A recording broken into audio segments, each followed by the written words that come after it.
This is David Lynch, in case you don't know. Thank you for opening your home to us. You got it, you guys. See you. You guys brought some rain with you. Sorry, it's not sunny California. Iowa is sunnier than Here, right. wow. Go figure. How are you? Good, thanks. You look great. Good deal. Did you meditate this morning? For sure. Did you all meditate this morning too? Yes. Good. Of course. Yeah, we can do it again with you. Yeah. Pardon? We can do it again with you. So David, we thought we would have each person just take a moment and introduce themselves and where they're from, if that's good for you. Perfect, Yeah. beautiful. So why don't we start with Eden on the end and work around. Sure. I'm Eden. I'm the Associate Program Director for your program. And I was born in Iowa and left for a while, and then I'm back there. Good deal. My name is Helga Lipschitz. Mary Sweeney. We've met before. Yes. You know that we went to the St. Martin's School. I'm from the East Coast. I just spent the last 9 months in this wonderful program in Iowa and doing a documentary series about artists and consciousness. Beautiful. I'm Jennifer Katchler. I was born and raised in New Jersey, and I've been living in New York City for the past 9 years. And you were in Iowa too? Now in Iowa. Yeah. My name is Gregor. I'm an architect. I was 25 years. I was a professional mountain climber, but for the last 10 years, I'm more or less just a filmmaker. I'm coming from Slovenia, Europe. Fantastic. My name is Agnes, and I was born in Poland, and I came here from Australia, where I used to live for the last 6 years. Where were you born? Where in Poland? Near Wrocław, I don't know that. the central sort of western part of Uh-huh. Poland. Okay. Colin Thomas from Fairfield. Good to see you. Good morning, David. Good morning. My name is Laura Bustillos. I'm from the U.S.-Mexico border, El Paso, Texas, and Ciudad Juarez. I know El Paso and Juarez. Really? Yeah, when we were shooting Dune, we would go from El Paso through Juarez to the dunes. There, we shot some scenes there near Juarez. Oh, wow. I think that area might be called, it has a funky name, Samalayuca. It's like big sand dunes. Yeah.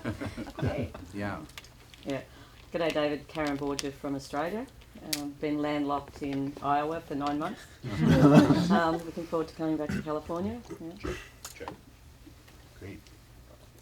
Gabe Romero. I was born in Mexico and I've been in Fairfield for the last 5 years. Uh-huh. Where were you born in Mexico? Close to Mexico. Uh-huh. I lived in Mexico City for a year and a half. Oh, nice. Wow.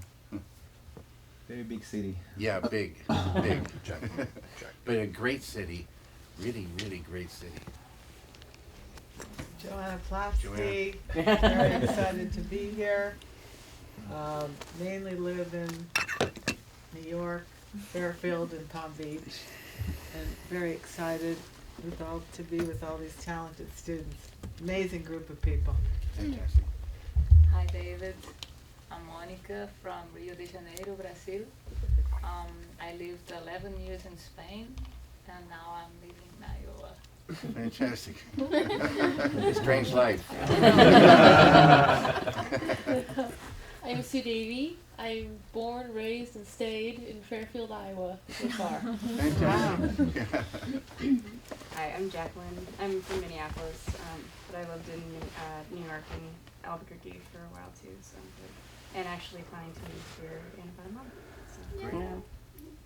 Great. Hi, I'm Melissa. I'm from Washington, D.C. Good to see you. Morning, David. I'm Adam. I've lived in St. Louis for 23 years, then moved to Iowa, and want to come here this summer. Gotcha. Good deal. Yeah. Hi, David. I'm Chandler Balcom. I'm from Wilmington, North Carolina. I was in Wilmington for a while too. I was gonna say I lived in the apartment building that you shot on Lincoln Street Really before I and moved true. here. Yeah. Wow. Incredible. I'm Chamolie. I'm from New Zealand, and I'm the program administrator. Great. I'm Johnny Coffeen. I'm from Southern California. I grew up in the high desert. My name is Rodolfo Rincones, and I'm also from El Paso and Ciudad Juarez. I got you, good deal. My name's Lloyd. I'm from Anaheim. Been spending the past few years in Fairfield, though. Gotcha. Morning, David. I'm Steve Schott, born in Johannesburg, South Africa, and then Denver, and then Los Angeles, and now live in Des Moines, Iowa. Wow. And I'm the instructor for this semester for your program. So thank you for having me. Good deal. Very good, you guys. Very good. So David, the students have prepared for entertainment purposes only, not soliciting feedback, a minute of each of their productions. And I believe they're queued up if you'd like to watch those now. Yeah, that'd be great. I'll be very happy to see them.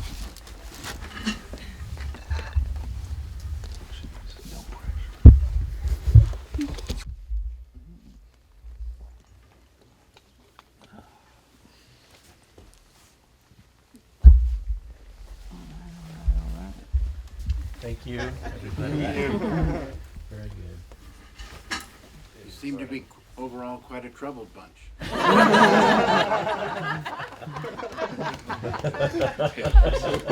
I like the mic. Oh, you just throw that in your pocket.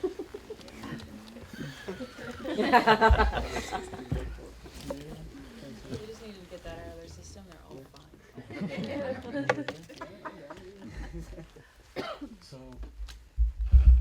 speak whatever you wish. Q&A. Q&A. Q&A, yeah. Who wants to start? Don't be shy. What kind of coffee are you drinking right now? Hmm? What kind of coffee are you drinking? This is David Lynch signature cup coffee. How do we stock all our shop? We should just have a whole cabinet in the classroom. Good deal. I have a question. Yes. Yes. So David, in your book and in numerous interviews, when you talk about Dune, you say that you view it as a failure because you didn't have Final Cut. My question is, I've seen the movie a couple times, and my question is, if you had Final Cut, how would the movie be different? I don't even like talking about Dune, but I have said before, you know, I knew when I was signing the contract that I was signing away Final Cut. And from that moment, I felt like, looking back, I started selling out. Because I knew Dino, I knew what he was like, what he would go for and what he wouldn't. So I'd have to go way back before that, and I don't know what it would have been, but it wouldn't have been what it is. But I love that you and Dino did Blue Velvet right after that. Yeah. And I had Final Cut. Yeah. My salary was cut way down, and the budget was cut way down. Yeah. But I had freedom, and it was so beautiful.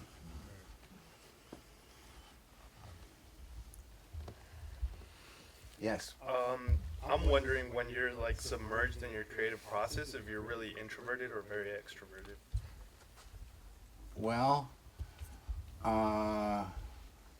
when you're painting, you know, you're just you in the paint and the ideas. In film, I always looked at film like moving painting, or, you know, that it was, it's not that you don't have a lot of help, but it's all got to pass through one person. And it was just like painting, you know. So much of cinema is not like that, but that's the way I saw it. And but, you know, most everything takes place internally, you know. When you go to the editing room, do you still keep perceiving new things that can come? Oh, yes, yes. Editing is a place, it's like you can discover many things and experiment in all the different, you know, parts of making a film. So if you're hands-on and in the world, you know, things can happen, and you can get new ideas along the way. And I always say, if you get an idea that makes it better, and because I think the thing is not finished till it's finished. But if you might get ideas that don't work for this thing, but an idea for something else, you write that down and save it for the something else. But it's always kind of like a work in progress. And if you're in the world, and sometimes it's just way better to be in it than farm it out. Dave, the students met with Dwayne yesterday. Yeah. Well, Dwayne is a great editor and a very good guy, and he's painstaking, and but really like a master editor, Dwayne is. Pardon? How did I know how to choose Dwayne? I don't know. I don't know where I heard about Dwayne. Dwayne and I started working together on Blue Velvet, and we were going to go to San Francisco area, Berkeley, to Fantasy Films to finish Blue Velvet, and Dwayne was a local up there, I believe. So one thing led to another, and he was recommended, and we met and liked each other, and off we went.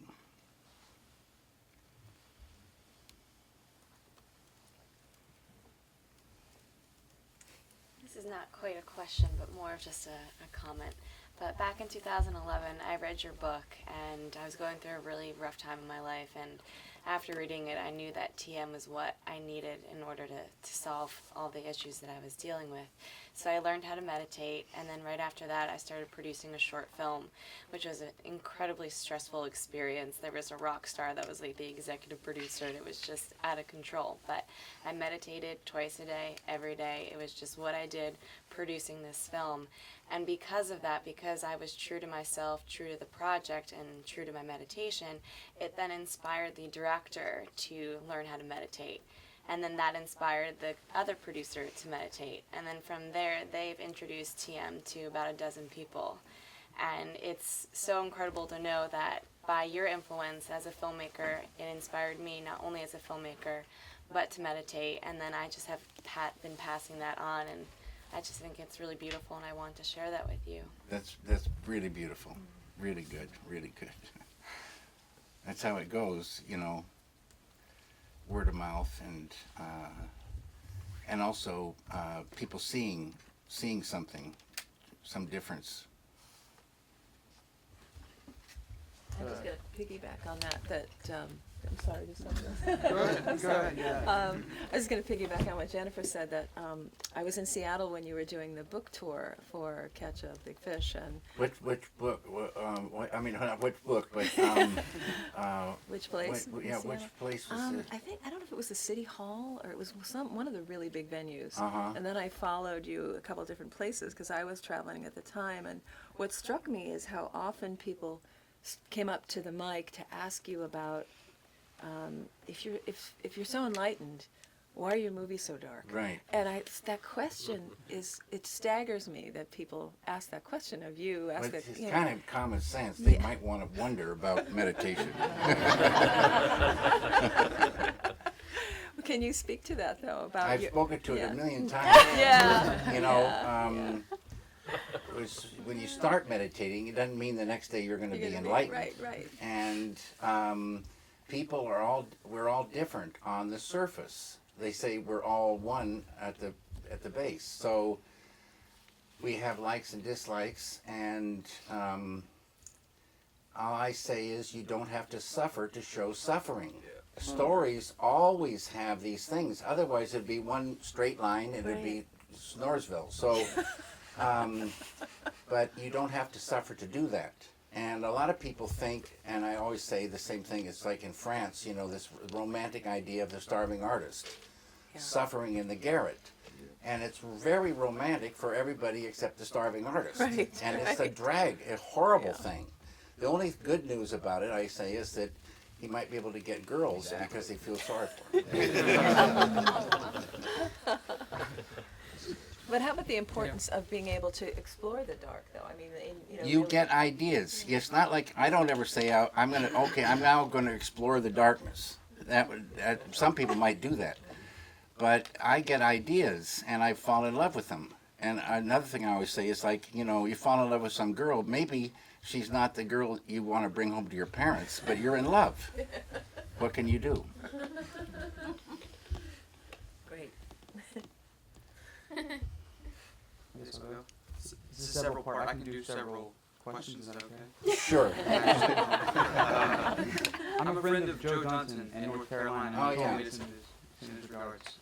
But he told me you shot Blue Velvet on anamorphic.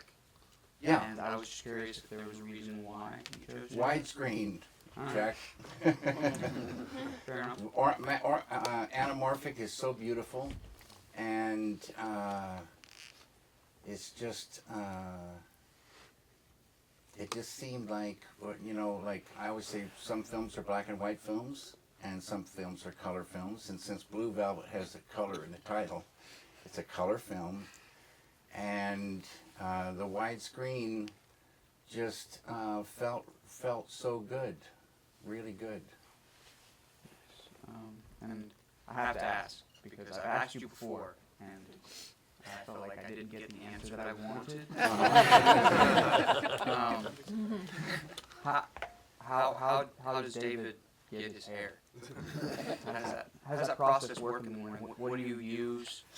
You know? I sometimes, like if I get my hair cut, I comb it and put this spray in it for, you know, to set it up. And that's it. And then I never really do anything with it. So you refrain from touching it ever? No, I touch it. You know, I touch it like that.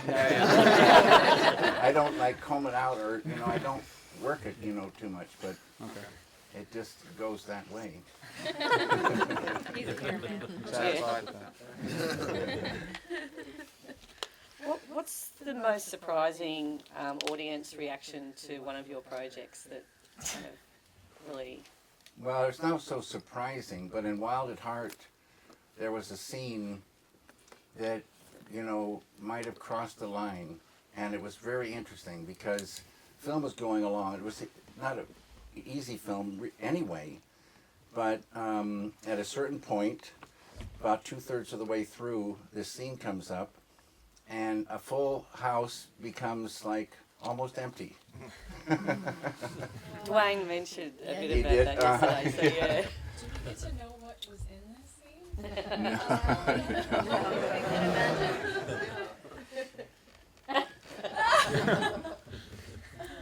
On the subject of Wild at Heart, can you talk about the Wizard of Oz references and what that meant to you, putting... There was, again, just ideas. The scene with Sailor and Lula, I really, well, number one, I recommend Barry Gifford's newest book. I can't remember the name of it. I don't know. Anyway, it's about Sailor and Lula's son, Pace. And it's just I just love this book. Barry writes very minimal and almost like poetry. And so it's Barry, but it's so sophisticated, it's incredible. And in my opinion, anyway. So I liked Barry's writing. And Barry's writing, I always said, was like there were seeds on the page. And they started sprouting. And so it just sort of took off. In offshoots, different things got expanded in my mind, and this script came out, and I loved the relationship between Sailor and Lula because they had mutual respect. He didn't talk down to her. They were equals, and so I called it a very modern love story. And they just were that way with each other. And like Ike and Mike, and going down the road, and this thing of Wizard of Oz sort of was a thing between them, and they'd make references from time to time. It just grew out of an idea. David, how did the idea of the Lost Highway came? How did the Lost Highway idea come? I don't know. You know, it grew. There was some. I had an idea for something, and Barry had an idea for something. And we got together. I flew up to Berkeley, where Barry lives, and we sat in his office and I told him my idea and he told me his idea, and we each hated each other's idea. And then a thing popped up and I told him an idea that I had, and he said, "Oh, I like that." And that was a kind of an idea that was involved the Mystery Man. And one thing led to another. We started talking, ideas started flowing, and the thing emerged. You guys are sitting right now in the bedroom of the Lost Highway house. This was the bedroom? Wow. Oh, whoa. Was the exterior of this house the... Yes, the exterior, but it was a little different. Was It's in the back, or did you change the front? changed the front, and before that, this house was completely different. Then it get similar to this, but not quite this, and then it was now this. So Is the little speaker the same? Huh? The little speaker on the front door, is that the same? That's not the same one. Yeah. And but it's in the same place, I believe, but maybe not. But I thought it would be easy to find a house but it needed to be a house that you couldn't see the front door unless you moved through the house and got to a window that you could see. And most houses you can see the front door, pretty easily, pretty fast. So I got this house primarily I needed a place for a studio, but also I needed a place that I could change, get it all changed, rearrange it for the film. And so that happened. How long have you lived in this house? I don't really live in this house, but this house was purchased in '95, I think. Yes. Do you have a lot of projects in the back burner, or is it just like whatever excites you the most immediately? I have some things that are sitting, and for one reason or another, I never made. And I have a lot of fragments of ideas. David, Straight Story was a very different kind of film for you. What motivated you to, what was in that story that motivated you to make that film? I say that I was then with Mary Sweeney, and another Mary Sweeney, and her childhood friend John Roach. Mary read this thing in the paper about Alvin Straight riding a lawnmower to visit his brother, and the two of them started writing a script, and it took them three years, I think, to do it. And I knew that they were working on it, and I knew the concept and different things, and I had zero interest in that. Fine for them, not fine for me. And then one day they finished the script, and they asked me to read it, and I sat down and read it, and all this emotion starts happening. And so it was the emotion from that piece that got me going. My friend Wendell Jarvis was a film commissioner of Iowa at the time, and we were in LA, and he brought me to your home, and you and Mary Sweeney showed me the edits, showed us the edits on your system in your home, and we spent the afternoon, and it was a wonderful experience. Oh, fantastic. Great. So you've been here before? Not in this house. No, the next door, yeah. I was wondering, how do you approach writing characters? I mean, do you have any advice about, or just what's your process? I'm telling you, it's this thing that the cook or the chef doesn't make the fish. And these characters, they come along, and they must have existed someplace, and they walk in and introduce themselves, and then there's you end up editing their dialogue, but you even if somebody else has the idea, it's you picture it right away and see what they're wearing and how they move and how they talk, and it becomes just as if they walked in to your mind only. It's just weird. And then they do what they do, and yeah. Thank you. David, I have a question. Sure. So I make documentaries, and I resonate with the David Lynch Foundation and taking TM to places where it's needed. Right. And I've actually met some students at MUM who were introduced to TM thanks to the David Lynch Foundation, and their life has completely transformed. So I'm curious as to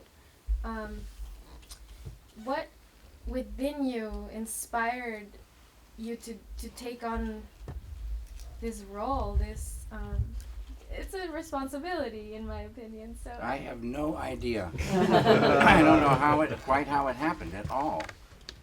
I don't know. I you know, there was a trip I took to MUM a long time ago, and it was really cold and really rainy, and I think you probably know this story, but anyway, Dr. Bevan Morris took me to a high school play, and the theater was packed with enthusiastic people, and out on the stage came these high school students. I was one of them. You were one of them? You guys were unreal, man. And that started a lot in my head, because I saw this consciousness just glowing off their faces, and I saw so much intelligence, timing, sophistication, happiness, just no pretense, authentic. It was beautiful what I saw, and it just made a big impression on me. And I think somewhere along this time also I went and visited these tiny children that were, I don't know if they were in the first grade or what, and they were showing me Vedic mathematics. And then I went and visited this Vedic scholar, PhD program people. And every place I went, I was so impressed with the knowledge and the faces and what was coming off the faces. And then Bobby Roth would get me going to, first it was like 5 or 6 business people were meeting, and he wanted me to go be at the meeting or something like this. And then they got bigger meetings, bigger groups, and then Bobby got me going on this 15 university tour. That was unbelievable, intense thing. And I don't like talking in front of people. And here there were, thousands of people, every university. So it was, it sort of snuck up little bit by little bit. But I think I was in Dr. John Hagelin's living room in Maharishi Vedic City, and he said, "What would you think to have a foundation in your name?" And I thought it was the kind of thing that, people did, and it would be fine, and that it might be listed in some, paper somewhere that there was this foundation, but I had zero idea what it would turn into. And but at first it was the David Lynch Foundation for Consciousness-Based Education, but I wanted it, because Maharishi was so big on world peace, I wanted to add "and world peace." So the thing was born, and it's really taken off. But Bobby Roth is the main driver of the thing, and a great team in New York and all around now. And there's a David Lynch Foundation in England, and one being set up in Australia, I believe, and probably one in France coming, and maybe Italy. And I don't know, there's a lot of activity, a lot of real good programs. A big David Lynch Foundation in South America with Roger Luis, he's doing miracles down there. It's unbelievable. And then there's the one in Ireland. In Ireland? In Belfast. There is? Oh yeah, well it's not, is there a David Lynch Foundation there? Yeah. Okay, good deal. Yeah. They need you there. They need the foundation, they need the work. Yeah, It's right well, on the we went peace line. there on the 16-country tour to Belfast and Dublin, both. And it was great. It was really great. They have a piece of land on the, they call it the Peace Line, but it was one of the most violent places in Belfast.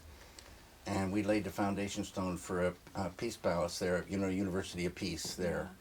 And on that day, it was called Victory Day in the Vedic calendar. And so Dr. John Hagson, Roger John was there, Dr. Bevan Morris, Bobby, several people we're going on the tour with, and the leaders of Northern Ireland, TM. And Maharishi had us on the phone. It was, I think, 3 in the afternoon till 8 o'clock at night. Like 5 hours on the phone there, standing there. It was fantastic. The last, you guys, there's a video of it. The only thing you can see at the end of the video is Dr. Bevan Morris's iPhone, just the light on it. That was it. I was there last summer, and I spent the summer there, and I went up to that spot, and because I learned about your program there, really fascinating, because all you see are those really violent murals, you know, with the terrorist masks and so forth. It was the most perfect place. Yeah, it's I think, you know, we all thought it would happen the next day, but sometimes this negativity is very strong. Yeah. Something got to be melted away. I want to help. With the last name Sweeney, I'm yeah, you got to go. You're right. Like, I'm gonna be you know, you get over there then. It'll happen. Yeah. I have a slightly different kind of question. Sure. A few years ago, I started to write a book about the most terrible experience I had in my life. But then, after 2 years of trying to complete this book, I just changed my mind and I said, let's turn this into a screenplay. Now this year I'm completing a short movie. I still don't know, it's going to be 25 or 40 minutes about this experience, but this I think will be just a first step on the way to my feature movie. So one of my options after I complete this movie in December would be to move to LA. Do you think this is a good idea to find some financiers here with a good, beautiful short movie in my hand? It's hard to say. It's hard to say. These days, pretty much everybody's got a short movie in their hand. Yeah. And LA is an expensive place. And there's so much in the business that's business. It's about money. It's about money. And so if you feel good in LA, like I just happen to feel good in LA, I love being here. If you feel good in here, in LA, then you could come. But don't expect miracles. Fate plays such a huge part in this process. Some people get a green light, some people get red lights, and there's doesn't seem to be any rhyme or reason to it, but obviously there's probably a reason, but in the big picture, but it's all taking a chance. It's taking a chance. And if you give it to the right person and that person, you know, likes it and that person has some power to help you, you know, it could happen. Otherwise, you could sit and wait and wait and wait and wait and wait. And so I think in some ways it's better to try that, but at the same time, figure out a way to do it on your own. Don't wait for somebody to come along with. You'll wait till you die. And it's just terrible. So figure out a way to keep working on whatever it is. Just keep in it. And don't wait for these people. They're not interested in going fast. They're not interested in happily helping. They're interested in making money. The thing is, there are already some big producers in Europe who are interested in. Well, that's where you ought to go then. You ought to go to Europe. Yeah, I am from Europe. Yeah, but you go there I and need make more money, I think, for this. Yeah, but it's okay. There's many ways to skin a cat. So if you have a certain amount of money, think of a way maybe you could do it with that, and not wait for bigger money. You could try, but if it doesn't happen, within a certain amount of time, figure nature's not smiling on this. Let's do it a different way. The important thing is to do it. And you can do it in the right way with, not much money these days. If you go with unions and all this other stuff, it costs a fortune. A fortune. Yeah, speaking a little bit more to that, because here we have some students who are about ready to go out into the world and try to do it, and a lot of them have expressed to me they want to come to LA. That's the panacea. I mean, that's what I did. You obviously have done that. But it seems to me, and I want to hear from your experience, that it's changed. I mean, with the equipment, with the resources all over the world now being very film savvy. Can you even elaborate a little bit more? I mean, obviously, Grigor has a European style picture, but some of these others want to do things that are not necessarily LA based or the industry like it is based today. How has it changed for you, and what would you advise them? Well, it's hard to give advice,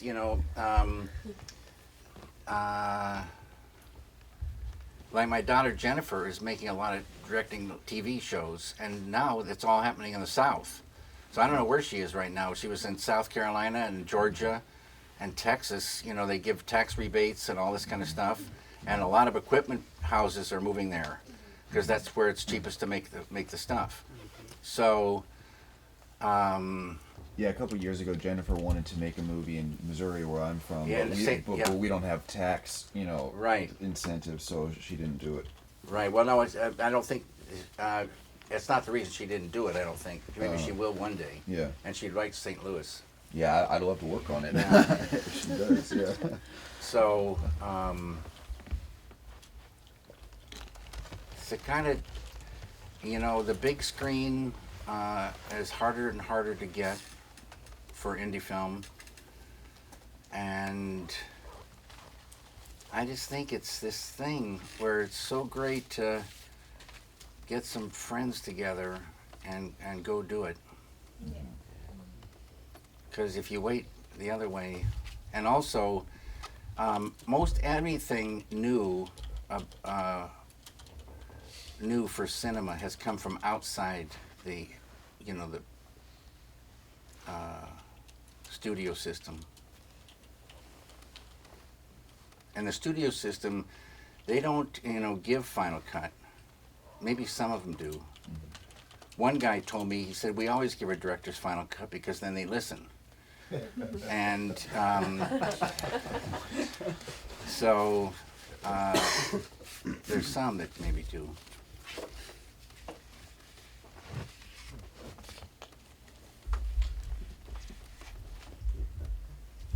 Yeah, I feel like this program has just been so amazing with the fact that we just have the freedom to do what we want, and we're out here with our friends, with Final Cut and doing exactly what we want to do. And I feel like we already made it in a lot of ways. Yeah, now see, the thing is, like, for instance, what if you all stayed in touch with one another? And the people that, the crew people and all of you all, stayed in touch. And when you could work together outside of this program in the future. And you can have freedom. And you can have a great time making things. That's something to think about. If we wait for, these deals, maybe, we'll luck out. But, a lot of people are waiting a long time. And they could be making something and having a great time doing it. David, Jim said there was a time when he spent 80% of his time creating and 20% in meetings. And now it's the that's reverse. changed. It's the reverse. Yeah. And is that your experience also? Well, I think it's experience nowadays, yeah. Somehow, now looking back, in the early days of Hollywood, people came out here because there was good light, and they'd put these sheets to diffuse the light on top of the sets, open top sets. They'd get, you know, people together to help, and they'd shoot these films. And now look what it's become.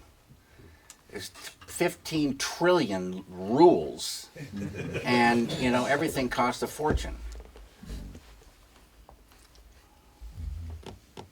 But you have to deal with that creatively in what you're doing. Does that impede on your creativeness? If you've got Final Cut and total creative, you know, control, you'll be okay. You've got to get it in writing. It's not. It's almost like I picture them laying in wait with armed weapons.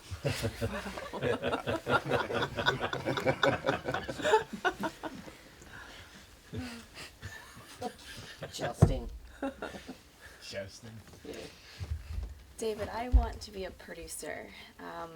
I want to talk to you about what your relationship is with your producers, the best kind of relationship you've had with the producers, to give me advice as a producer to meet the directors that I will be working with and championing for. I sort of see a producer as the director and the crew are like, I don't know what rank they'd be, but they're out in the field battling. The producer has to supply them with bullets and weapons and food and, you know, clothes, and they can't be late. They've got to anything be early, and to keep the thing rolling and make it as smooth as possible for that job to get done. And that's how I see a really good producer.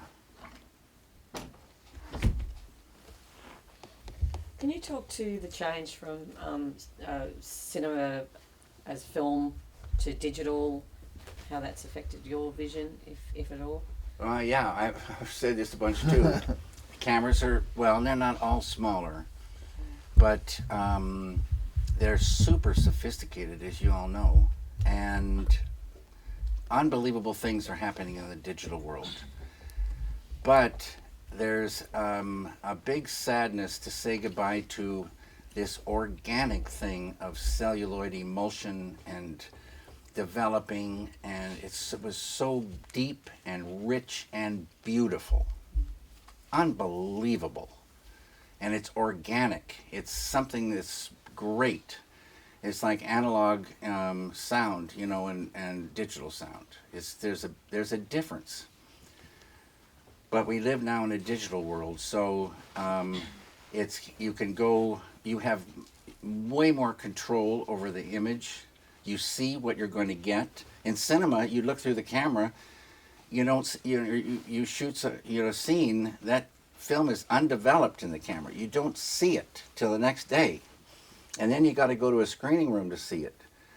And but here you see exactly what you're going to get. It's incredible, and you've got long takes, and you can talk while you're shooting and not worry about it. You don't have to stop and reload. You pop in a card. You know, it's so fast. It's so great, and you have so much control in post.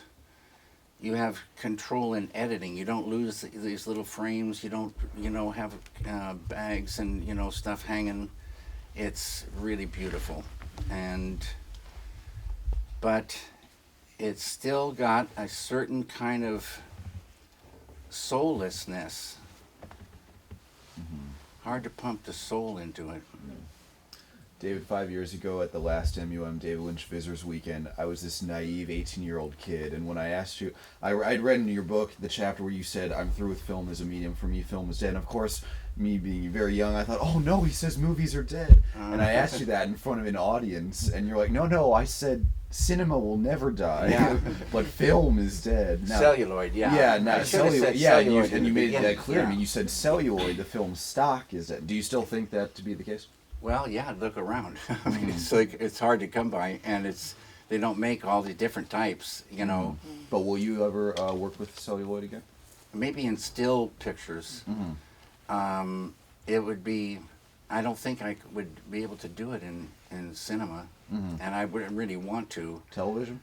Huh? Would you use it in television? No. Mhm. It would be ridiculous. Mhm. You know, it's all going to end up on TV anyway. Yeah. So, so many things get lost. You know, from celluloid to the final, Mhm.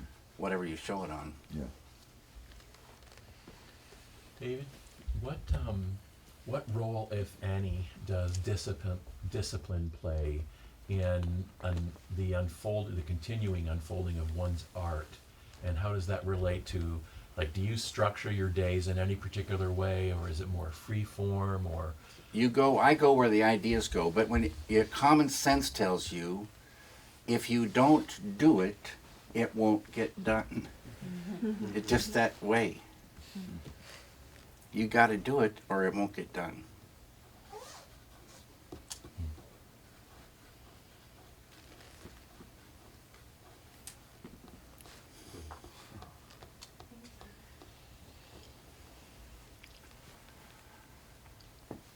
I had another question. Go for it. Sure.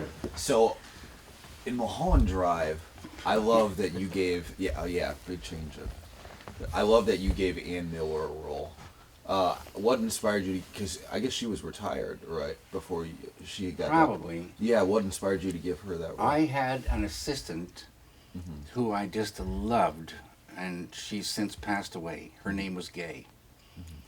And Gay went to some kind of concert, like maybe a play or a concert, kind of a long-haired thing. Yeah. And was sitting, say where you're sitting, and in a row ahead of you was Ann Miller. And she was looking at Ann Miller and thinking of, you know, the golden age of Hollywood and all that. And the next day she told me she saw Ann Miller there, and we were just talking, oh my God, she would be perfect for Coco. And one thing led to another, and there she was. She was perfect, totally perfect. Yeah, I love that movie. I've seen so many times, and it really does get better the more. I think when I was younger and watched it, I thought this is a very surreal, interesting. But now I actually identify with it because it is your Sunset Boulevard. I mean, it's about how Hollywood can chew you up and spit you out, and it's all about what you make of it. And I think when I move here, I'm gonna definitely bring that movie with me as kind of as a defense mechanism. Like if I get depressed, I'm gonna watch that movie to remind myself to stay afloat. Well, good for you. Yeah. Speaking of working with some greats, when you worked with Sir John Gielgud in Eraserhead, what was that like working with? In the Elephant Not Man. Eraserhead. In the Elephant Yeah, Man. sorry, Elephant Man, yeah. The Elephant Man. I tell this story.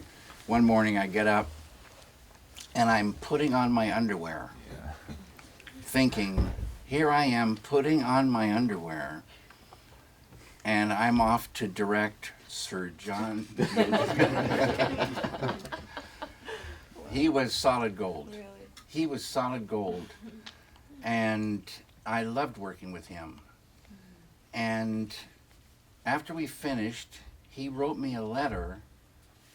I hope I still have it somewhere. And he asked me, he said, David, you never told me how I did. Were you happy with what I did? I thought, here is Sir John Gielgud. I wouldn't really presume to go up to him and say, I'm so happy with what you did. But then I had to write him and tell him, are you kidding me? So happy. He was really great. He's the cleanest man I've ever met. He smoked these cigarettes that were made by a little shop in London. Probably cost a fortune. They were not round on the end, but oval. And he'd hold them, here in between puffs. So there was ever an ash on his clothes, and it was spotless, always spotless, Sir John. Yeah. David, what is your philosophy with working with actors and that kind of feedback? You give I them love actors. I love them. And my philosophy is to get them, first you pick them because they're, in your mind, right for the part. They're not because they're your friends, or they're hot these days, or they going to bring people to the theater. You pick them because they're right for the part. Why would you do it any other way? Okay, then the next thing is to rehearse and talk so that they tune into the idea. Because they bring their talent to the wrong thing, it's not going to live in the film, in the story. So they got to get in line with the same ideas as driving your boat, and you do that in rehearsing. And then when they catch it, the rest is history.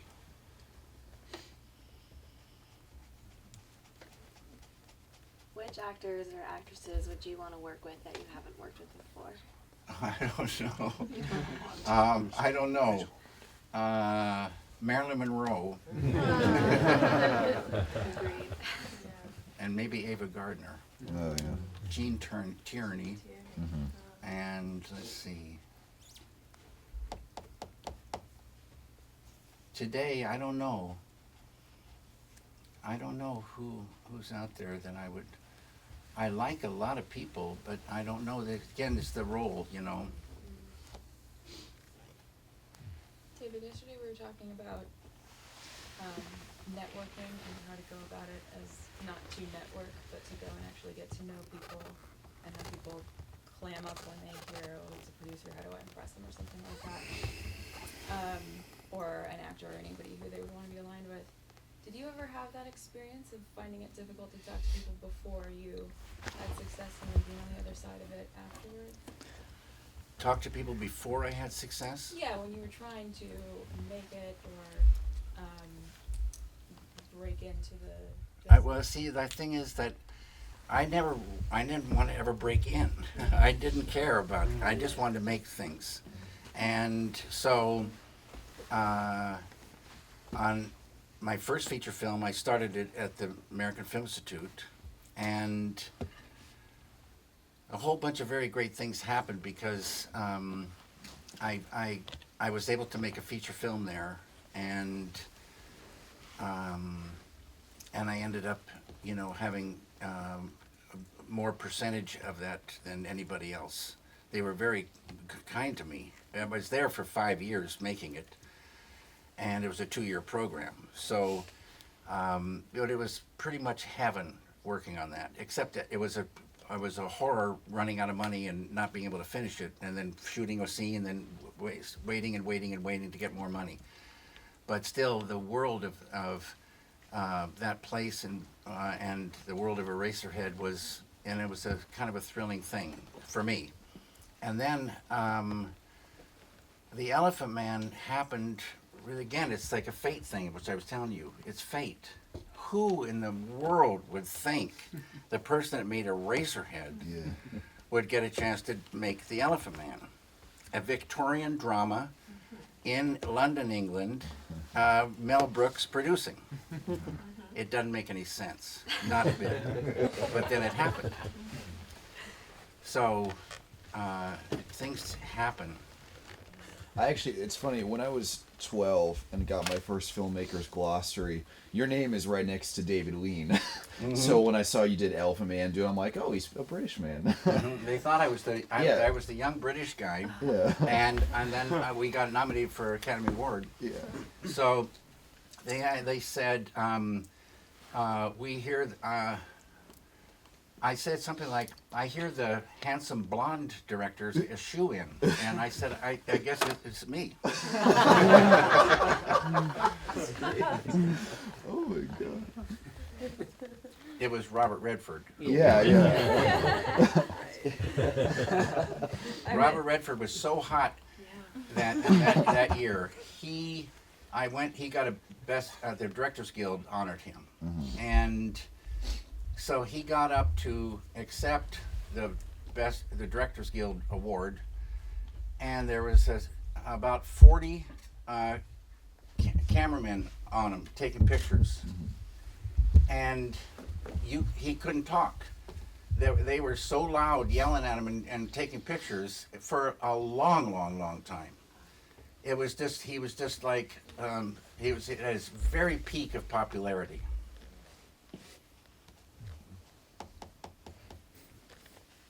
I was wondering what it felt like for you when you were doing Elephant Man and the John Hurt's character came to life, when he actually emerged. I'll tell you what a story. At the London Hospital on Whitechapel Road, way in the back there was a medical museum, and a man named Mr. Nunn ran that museum. And in that museum, among all these, you know, medical things in jars, there was Elephant Man's plaster cast of his body, his arms and torso and head.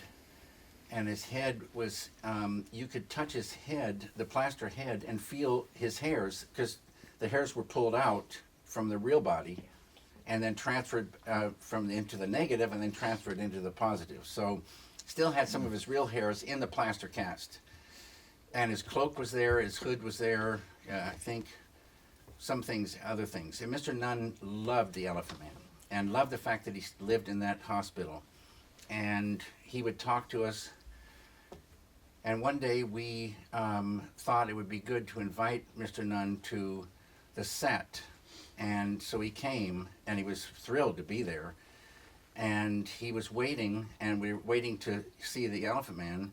And John Hurt was in makeup for a long time, so we waited and waited. But pretty soon, there were double doors in front of Mr. Nunn, and the doors opened up, and here comes the Elephant Man. Completely the Elephant Man. And he just burst into tears. Mm-hmm.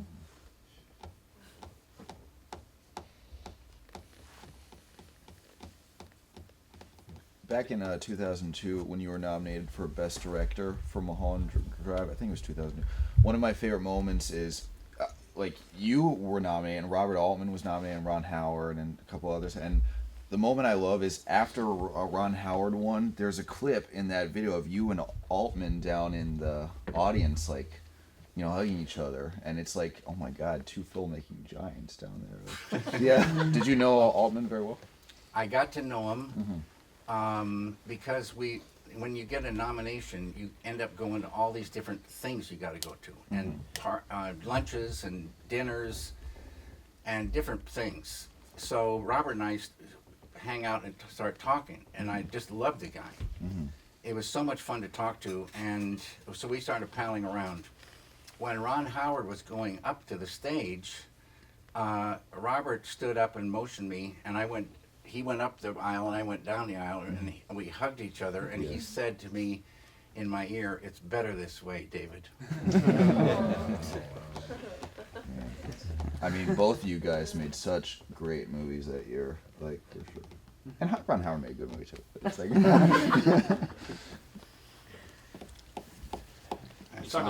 sorry. Can you talk a bit about this space? What do you use it for? I mean, obviously there's lots of instruments. Do you mix films in here and music? Make music, mix films, make sounds, record sounds, you know, and work sounds. Cool. Do you use it to color grade as well, or? No, well, not exactly. This room has been tuned. Now it's pretty good. Yeah, but nowhere near. It's not. You can't color correct here. No. At this lab, those screens and everything has to be tweaked pretty much every day to keep it true. And here it just wouldn't be right. But David, it's not you who color correct. Pardon? It's not you, the one who color correct your films, right? You go to the lab to do it, though. George is our color timer. His name is George. He's Czechoslovakian. So I went to, this past Halloween, my cohort knows that I went as the lady in the radiator. And I had such a time of it, putting on the cheeks. And so I found these great photographs of you doing the costume, doing her makeup. And I know you can't reveal those kinds of secrets, but what was it like to see her come to life as Oh no, I love drawing? the lady in the radiator.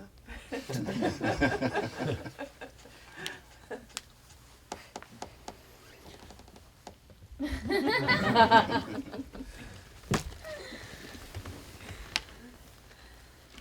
we're going to start winding down. If there are any last questions from anybody? I have a last question. So you mentioned that you lived in Mexico City for a while. Were you creating anything, or Dune. did you? I was working on Dune. Yeah, we were at Churubusco Studios, and we were shooting for a year, 6 months principal photography, 6 months models and miniatures at Churubusco. You grew up in kind of a small town, right? Well, several different small towns. Several Yeah, different small relatively towns. small. Yeah. Well, I come from a generally small area in the South, and coming here was really overwhelming. Yeah. So I'm just curious, like, what are the pros of living here? The pros and cons, I guess. The major pro, two things for me. The light. I never, well, you guys are unfortunately not going to see it because it's raining. But the sunlight in LA, it just was like given me so much life and happiness. And there's a feeling in LA of freedom for me, that anything is possible. You can do anything. You have freedom. And other places I've been, I feel constricted, restricted, and I don't have that feeling of freedom. Interesting. I feel the opposite way. I feel trapped here. Well, see, you've got to go where you feel good. Yeah. That's the secret. David, the last question. I bet it won't be the last. Yeah, we're going to 12:30. Would you like to take a 5-minute break? Would that be okay with you guys? Yeah. We all drink coffee. We Yeah. need. Yeah, you guys, hang for 5 and I'll go take a smoke.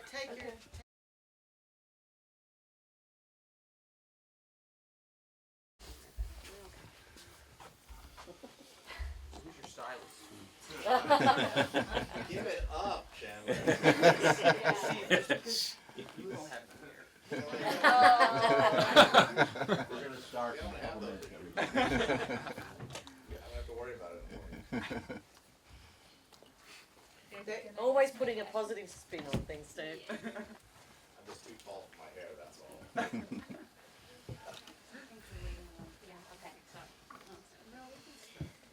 Answer your comment. Oh, makes you cry. David? Yeah. I might have one later on. Yeah. I had one already. David, you know when you're in Australia, you had the exhibition in Yes. Brisbane. Have you heard about Mona down in Tasmania? Yes, I've heard about it. Yeah. I think you'd really get a kick out of that. Yeah, I've heard it's something. Incredible. Yeah. This guy set up his private art gallery, and it's just mind blowing. Yeah. You could really get a My daughter Jennifer went down there. Oh, she did. Yeah. She saw it. She told me about it. She's working on The Walking Dead right now. Yeah. So amazing. Yeah. You must be so proud of her. Super proud. She's been hanging in there for a long time. David, which is your favorite character? Yeah, your voice is very, very small. Sorry, which Yes. is your favorite character My favorite character. that you have ever created? I don't know. I don't know, and I didn't create them. Like I told you, they just walk in. If I'm writing this thing, otherwise it's the character. Like I say, comes alive from reading it, a script, and so there's. I love all of them. I love all of them. Do you watch Game of Thrones? No, I don't.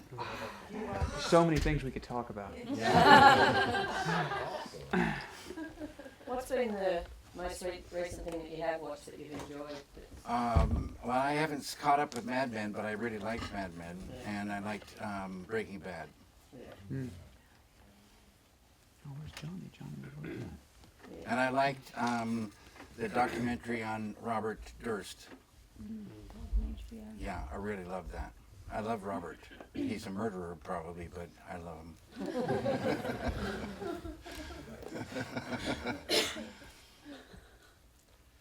We have about 3 people still out.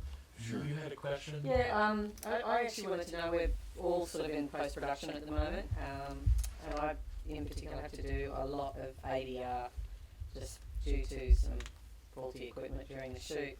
Have you had that experience of having to do ADR? Do you have any advice? Yeah, ADR is a heartbreaker in a way. Very rarely do you better the performance, and it's very difficult to get it to sit in with the rest of the dialogue. It's an art form all on its own, and you just have to keep working it and doing the best that you can. I think Dean here could, tell you some tricks. Yeah, I had a little chat with him about it. Yeah, yeah. Just talking about the ADR. Oh, yeah. It's tricky business. Dubbing is the worst thing. Dubbing robs the original actors from their performance. Thanks, Mindy. And it's a sadness, a terrible thing. Terrible thing. Well, I'm about to do that 2 weeks of it. Yeah. So it's going to be a learning curve, I'd say. Yeah. It's then again, it's just listening, and it talks to you, and you say it's not right because of this and this and this, and try to get those things corrected as best you can. Lots and lots of equipment these days, to help you, and you're the judge. If it sits well with you and it's working, it's done. How important are sound effects and music to you telling your story? I don't. There's not a word that defines just how greatly important it is. It's huge. I always thought of cinema as 50-50 sound and picture, and sound is super important. All the sounds and all the music, I always say, has to marry to the picture and to make that world feel correct. And so it's always an experiment, and that's how come I wanted a room like this to experiment. When most of us go into you're paying big bucks, and the pressure's on, and you don't have time to really experiment. So it's very important, though, that you don't walk away from anything till it feels correct. You do that in here, you bring in musicians and just lay down tracks and try different things? Well, we've done that, but normally the music is all done, and the sound effects have been gathered, different things, and then, we have stuff to make stuff with as well, plus a big library, and you go to work scene by scene, feeding in things, seeing if this works. You think it's going to work. You've got a sound effect, and you lay it in, and it doesn't work. So when you see that it's not working, what can you do to make it work? And you go and you start experimenting. And maybe it never will work. You throw that out and you start again with something else. It's always kind of this action and reaction going. And you just keep working it. Keep working it. Do you listen to the music when you create? And if yes, Do I listen to music what? When you create. I listen to music. I like to listen to music and not do anything else. I don't like to, say, paint and listen to music at the same time. And I don't like it. And but I like to listen to all different kind of music to see if it gets me ideas. And I see if I like it too.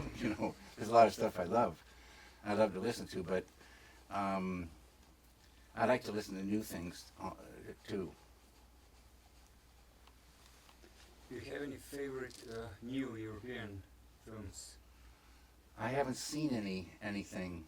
I'm a big fan of Russian and Romanian cinematography, and because American films still mostly built on this super crazy special effects that Europeans are not like.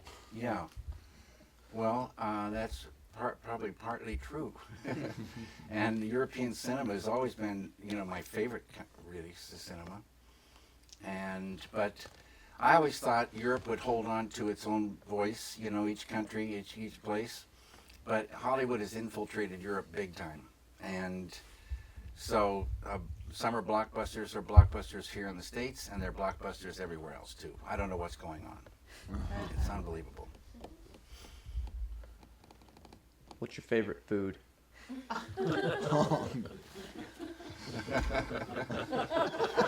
Okay, we'll send it out. We'll train you by tomorrow. I'm going to try to think. I don't know. Last night I had a salad that was really good. Actually, It had, one time I was like trying to find on the internet how to cook quinoa, and I found a really good video of you. Yeah, quinoa is great. I don't have quinoa so much anymore, but for a long time I made that thing, and it was really good. If you follow that recipe. Oh yeah. Yeah. Best quinoa I've ever had. Yeah, good. Yeah, it's good, isn't it? But this salad had some little pieces of chicken in it, and apple, and avocado, and chopped up lettuce, and maybe a little bit of goat cheese. You know, the combo was incredible.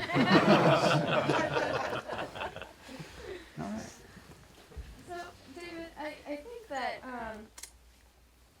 pretty much all of being an artist is embracing humanity, existence, and I'm just curious as to how you balance your humanity with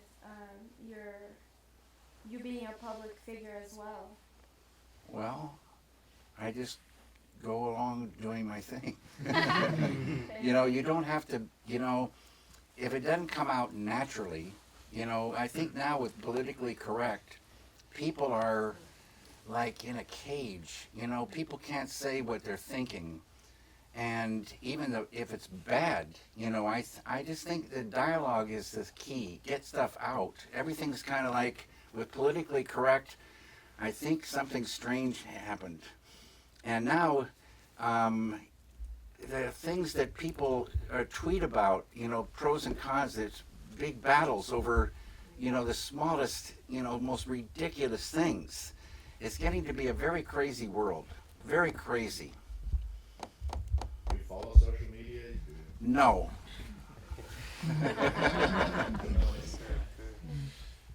When you first came to live in Los Angeles, you know, because I came over from Australia, and I still get a buzz, you know, being here and knowing the history of the cinema and, you know, all that sort of stuff. Are there any particular spots that to you, you know, mean something? Yes. In that cinematic. Yes, but they're gone. When I first came to LA, it had, now maybe, I mean, I'm for sure they're still able to be found. These places, like I say, a wind of the golden age of cinema. And they're still able to be found. But when I came here, there was a place called Hall Brothers Lumber. And it was an old, huge lumber yard. And they had, they must have done a lot of sawing in there, and they would have this big, you know, tube that would shoot out the sawdust. And this pile of sawdust was about 75 feet tall, ancient pile of sawdust. And the place where you go in to order lumber was right out of the 20s, 30s. It was so beautiful, aged, but a great working lumber yard, the real thing. There was a pony ride and a big giant lot, and they had a pony ride that was from way back in time. And it had a little key place to make keys on one part of this plot of land. Tail of the Pup, a hot dog stand, and then way in the back a nursery, and over here, oil wells and tanks to store the oil in. And I shot a scene from Eraserhead in those oil tanks, and I loved this place. I would go back and visit it many times, and took my daughter Jennifer there.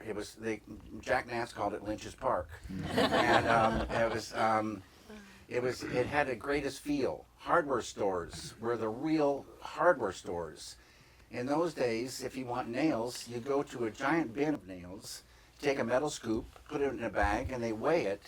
And if you got a few more nails, so what? And if you didn't have quite enough, they just take a bunch and throw them in. Then they started packaging nails. Think about it. What a horror. 5 little screws with all these little labels on them and plastic bags and, you know, It's like barcodes, huh? Like coffee beans. Like coffee beans, yeah. Well, Yeah, anyway. scoop 'em out. I got my coffee too, but anyway. It was big changes. Now that Lynch's Park, the oil tanks, pony ride, and the little Keats place, all underneath the Beverly Center of Mall, and it's the way it goes. David, when you went back to Philadelphia for the show last September, did you notice a lot of, because Philadelphia seems to not have changed quite as much at that industrial time when you were there. Did it seem much different to you? Way different. Yeah. Yeah, because there's 2 things. Downtown Philadelphia seems like any other town, pretty much any other town. So that's already pretty depressing. And then in North Philly, I went out there driving around, and it looks like you could picture, you know, a Third World War had happened. Every other building seemed to be burned out. Huge poverty. I saw a man beating this dog with his fist, slamming his fist into this dog's head. The dog, you know, crying out. I see these things, you know, out there, and it's just like a hellhole. Miles of it. An absolute disaster. And so it's Philadelphia's still hell, but it's not as beautiful a hell as it was when I lived there. And I think graffiti was born in Philadelphia, they told me.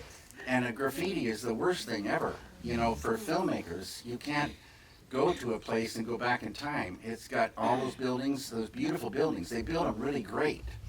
And now they're covered with graffiti.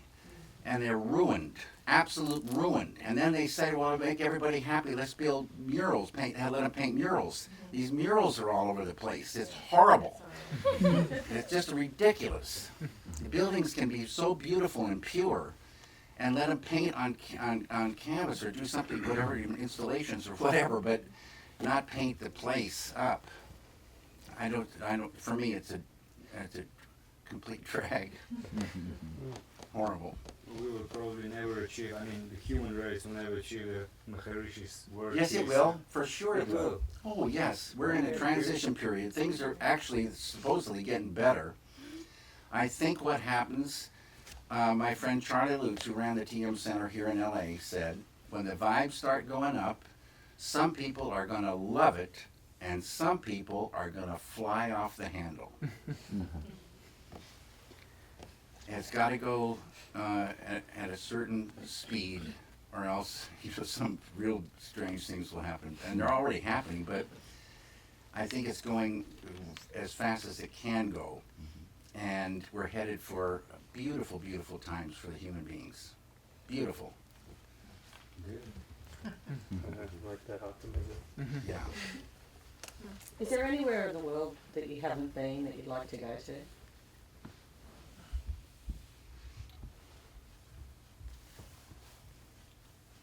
Slovenia, maybe?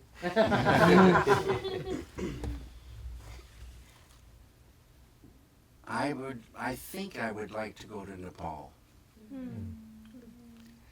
I went to, you know, in Fairfield, there's Revelations, you know, the sandwich shop. And I went in there one time, and Bill Goldstein, the lawyer, was in there with a guy from Tibet, from Nepal. And they asked me to sit down, so I sat down, and this guy told me, he said, Maharishi said that if you get 121 Vedic pundits in the Pashupatinath temple in Kathmandu, we'll have world peace. Going full time, you know, the real deal Vedic pundits doing their program. And I said, I want to be part of that. Let's get going. 121, that's all it would take. but it's not so easy. Not They've now got after the 62, earthquake. now they got 2 giant earthquakes, and they have 62 pundits full-time. And Roger Kingsley is in charge of Nepal, and it's going really well until the earthquakes came, but no one was hurt, none of the pundits were hurt, but they lost one wall, he said, of the TM Center, and, but I don't know why those things, happen, but this is the way it goes. But I think that will happen. It's just, again, you think it'd be so easy to get that number there, but for some reason, it's not. It's not, it's slow. Yeah. I worked with Bill Goldstein. I was working at DLF TV, and I worked with Bill Goldstein to go find the pundits to fill that, to go to Pashupatinath. And there were a lot of pundits who wanted to. It was a question of finding them from the monasteries that were actually trained in Maharishi's Right. Yeah. techniques. It was quite an interesting documentary, and I'm sure that if you wanted to go there, we could find a way to make that work. Yeah, fantastic. They've come here. Deepak Baskota came here, and Roger Kingsley and Leslie have come here talking about Nepal. Apparently, in the 70s, I believe, Maharishi went to Nepal, and in 1 week initiated 35,000 Nepalese. 35,000 in 1 week. He did it in a strange way. There was no TV there, and he brought in, had the equipment brought in or something, and they had the TVs on trucks that would go through the town, and all the people could get the message that Maharishi was going to do this, and they came, and maybe you already all know this, but it was something. And then, when he finished with the 35,000, I guess negativity started rearing up, and off Maharishi went, and but he got 35,000 in 1 week. There are a bunch of DLF schools in Kathmandu that would probably love to have a visit. Yeah. Especially now would be good for them. It'd be inspiring, I think. Yeah. To have someone from the States come and be there with them. I spent half of my life in Nepal. I can be a guide. You've really been there half your life? Yeah, I was huh? climbing there all the time. Wow, fantastic. Wow. Great energy in this. Yeah, I'll bet. Yeah.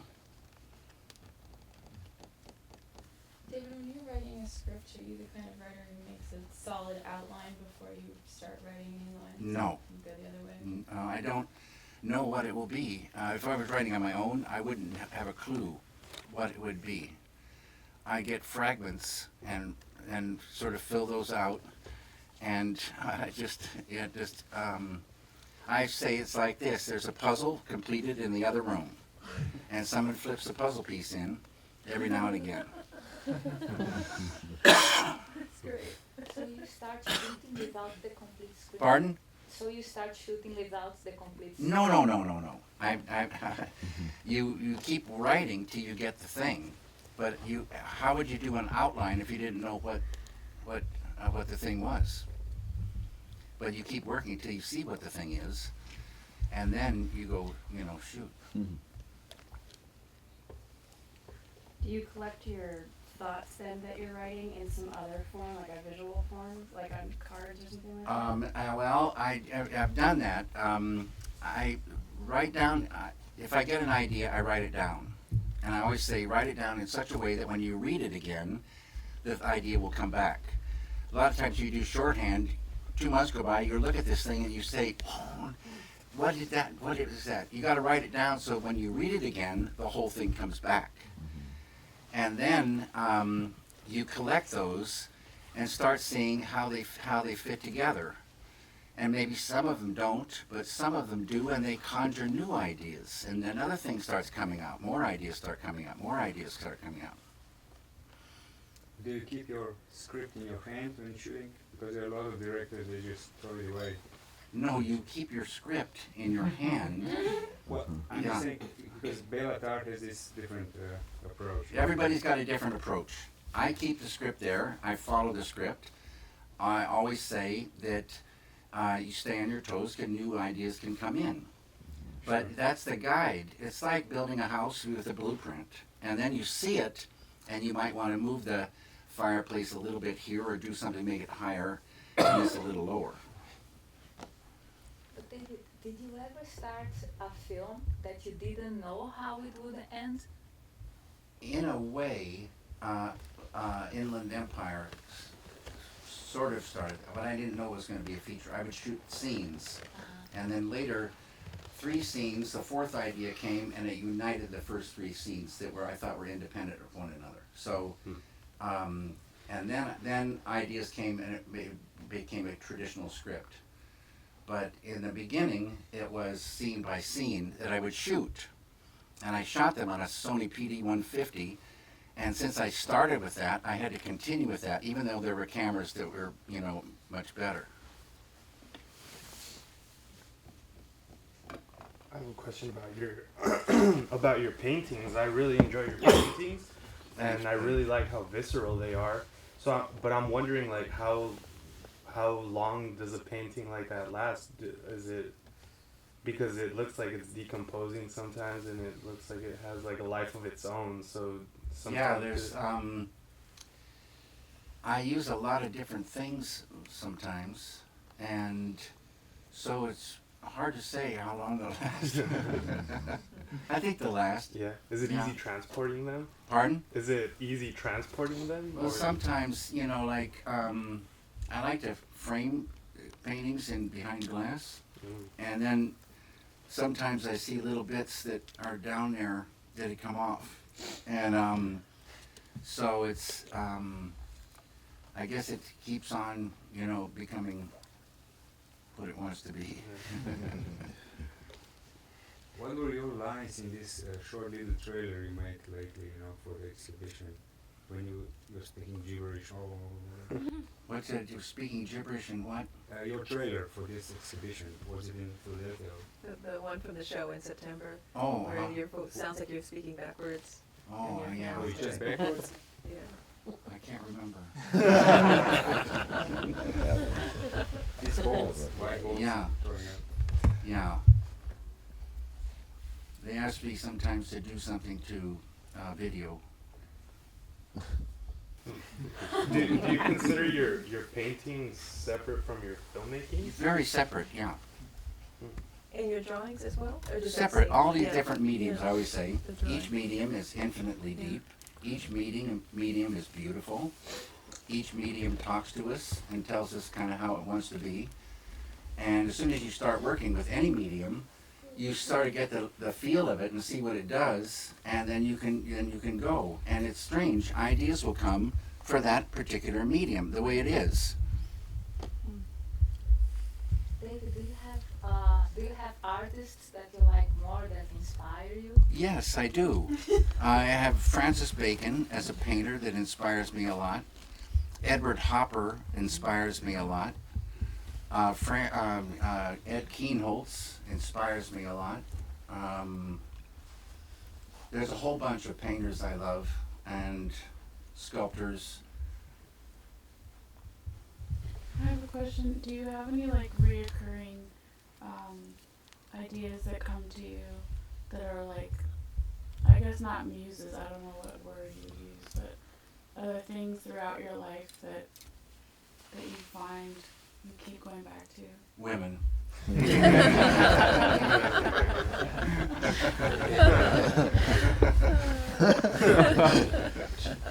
How did you meet your wife? How did I meet my wife? Mm-hmm. I met my wife to do a photo session, and she was recommended by Eli Roth. Is that Bob Roth? Huh? No, Eli Roth is. I met Eli when he was at New York at NYU or something, a film student, and he did research for me on a project that I loved, Nikola Tesla, and got to know Eli. So Eli would help me sometimes get people for projects and things like that. The rest is history. Pardon? And the rest is history. The rest is history, yeah. Now we got a little daughter named Lula, who is the sweetest sweet can be. 2.5. And such a little character, you can't believe. Yeah. Speaking of women, do you have any tips for like women filmmakers wanting to break into the industry or opinion? I think it's a good time to be a woman filmmaker. And, you know, I think this inequality is going away. And so it's just your work, you know, and just stand tall and don't take no for an answer and do what you believe in. It'll be good. And I think that's a good note to end on. Really? Okay, David, well. thank you very much for Sure. your time today. Yes, well, it's great seeing you all. And I enjoyed seeing your, trailers. And I guess we'll get together for donuts and coffee and talk tomorrow. All right. Thank you. Super. Thank you. Where are you going this afternoon? To hear a real You be poolside? No. Can we? We're going to meet the head of production at Endemol, which is they're the biggest digital producers in the world. And he's a friend of mine, young guy, he's an actor, very dynamic, and they're doing a lot of great production over there. Cool. Well, good deal. And tomorrow after here, they'll meet with Michael Aguilar, who's Jim Carrey's development person, and Jim's going to spend some time with them too. Beautiful. So it'll be nice. Thank you. Yeah. Okay. See you guys. Thank you. Thank you. Sorry, we're going back to your hardware. I told him to take that because he used it. Yeah, I'm sure. I don't know if you have the address. Chamolie. Yeah, I'm wondering. It's on the calendar. Yeah. No, it's all the 241 Irvine. It should now. It wasn't at So a first. lot of them don't have It it. doesn't now. Hey Jean, could we leave the donuts we brought and like bring them out tomorrow? Oh, you brought donuts? We brought 2 boxes and we already had 2 boxes. Could we just like leave them here? David will polish these off by tomorrow. Because one has a very short arm. Bring more.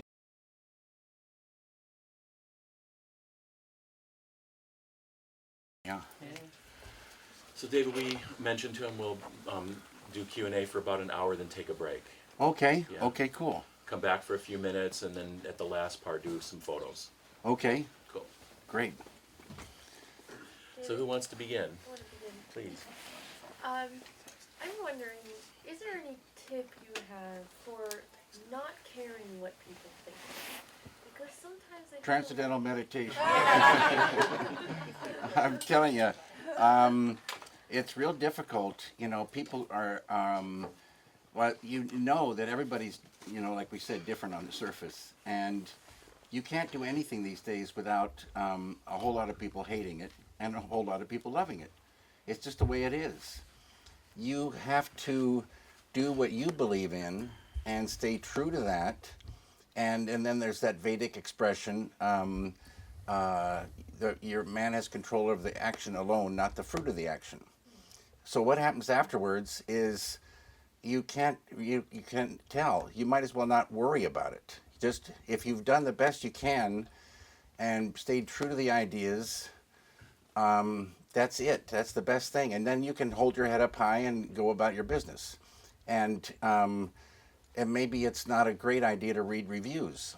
Do you read reviews? I mean, I have read some, but I try not to get into that thing. And like they say, the good ones are never good enough and the bad ones are not pleasant.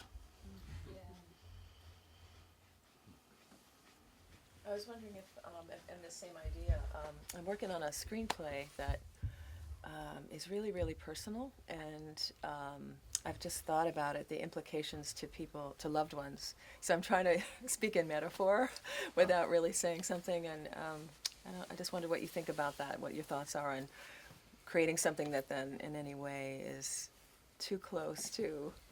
Yeah, you can't,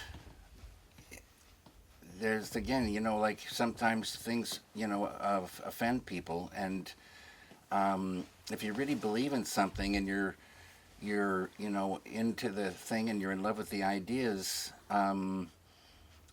it's a human being story. Involves human beings. I mean, it's a truthful thing. If it's very specific and it's something that's secret or confidential, or you know, like you know that's going to hurt somebody, that's a little bit of a problem. But there's ways to hide things in fiction so no one gets hurt, really.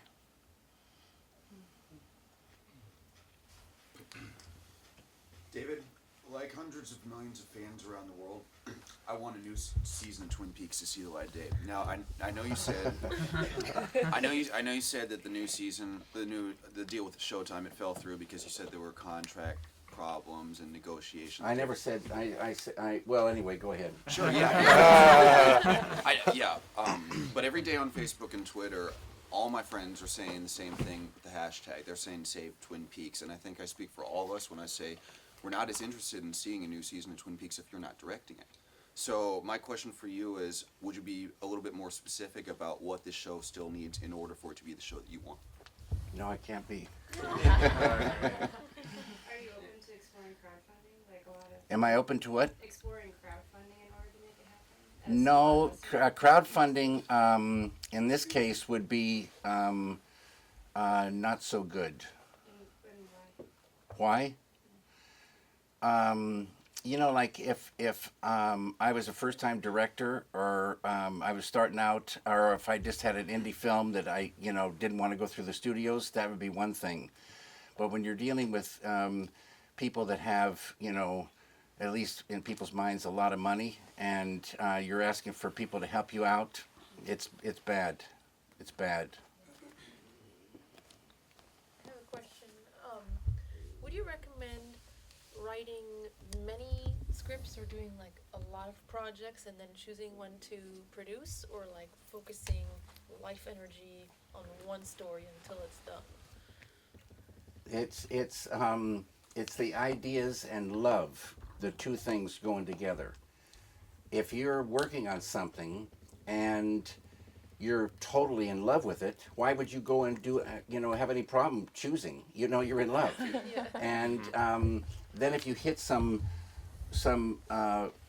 not necessarily some kind of block where it's the thrill is gone, you know, then and you get ideas for other things, your love takes you over there, and then maybe, you know, that thing, you know, kind of dries up or something, and you realize you're in love with this first one. It's sort of like that. And so if you are just putting everything in one, and you're not really in love anymore, it's time to move on. Along that same lines, I'm very in love with my project and a lot of projects that we're all working on. But I find myself kind of spread a bit too thin sometimes. Like, you know, one day acting, and then 3D modeling, and then editing, and then just doing all these different things. And sometimes I feel like it's all getting diluted a bit. Do you have any advice? It's the kind of thing, like another Vedic thing, where the attention is, that becomes lively. So if you're editing, you just try to give that your whole focus. We can do many, many different things, and many different things in the same day. But when you're doing the one thing, the editing, just really get into it, you know, really, really get into it. And when that dries up a little bit and you need to do something else, get into that. And because they're all really fun things, and you're going for the goal of making it feel correct, all the elements. So you just kind of keep that focus going from these things that you have to do. It won't get thin if you're focusing and giving it your all. I was trying to ask you something. We heard a lot about your music composers, and a few days ago we were speaking with Dwayne, your editor, but I never heard anything about your cinematographers, because this is one of the most important relationships while shooting. You know, at least I see it as a husband and wife when I'm working on my movies. You choose all your DPs for your projects? For sure. Yeah. You want to, you know, again, it's like just like actors. You want to get the person that's right for the, you know, part, and the DP is, like you said, super important. And you want to get somebody that you really like working with, who's able to, for me, able to and enjoys experimenting to get a thing right, and is totally, you know, technically savvy. So yeah, it's a very important thing. And then, you know, when you're working, when you're shooting, like I said yesterday, you see what you're going to get, and it's a dialogue. It's like a thing to get the thing to feel correct based on the idea, and everybody works together to get that thing. Who's your favorite DP you work with? I really loved every DP I've worked with. Right now, I'm you know, working mainly with Peter Deming. What's the easiest way to get your idea across to your director of photography? Talking. Do you feel like usually they do a pretty good job at capturing what your vision because is? you're working right with them. You know, it's not like you're wondering what they're going to do. You know what they're going to do because you've talked about it, and then you're seeing the stuff. And if this is a little bit wrong here, you tell them that doesn't feel right here, and they understand. They say, because this and this and this. That's too bright, that's too dark, this and this and this. And let's move in a little bit. Or, you know, let's do, you know, a nice little tracking shot here. Or, you know, it's just like working together to get it to feel correct. Do you do storyboards, or is it something that, like, you know? No, I don't use storyboards. I used to. On Eraserhead, I did a lot of little storyboards. But I think, you know, like, I like to clear the set and do a rehearsal. And then, you know, all the stuff is coming alive right in front of you. You're in the place where you know, pictured, you know, and you have the people that you've, you know, pictured. They're dressed the right way. They look the right way. And now they're saying the lines, and the thing is coming alive. And then it sort of tells you how to shoot it.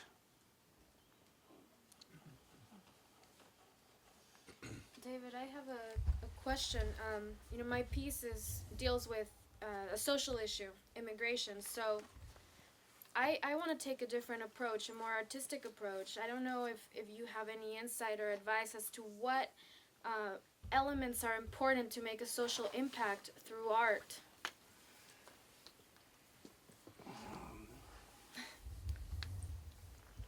You want to get your message across, right? Definitely. So, and you pretend you are the person watching and listening, and ask yourself if this is, if this would move me, if this would motivate me, if this would make me understand the situation, and you kind of keep going like that. I think that could be a guide. Well, there is the challenge of being attached to a social issue that is so personal. So, yeah, that's great advice. I'll have to do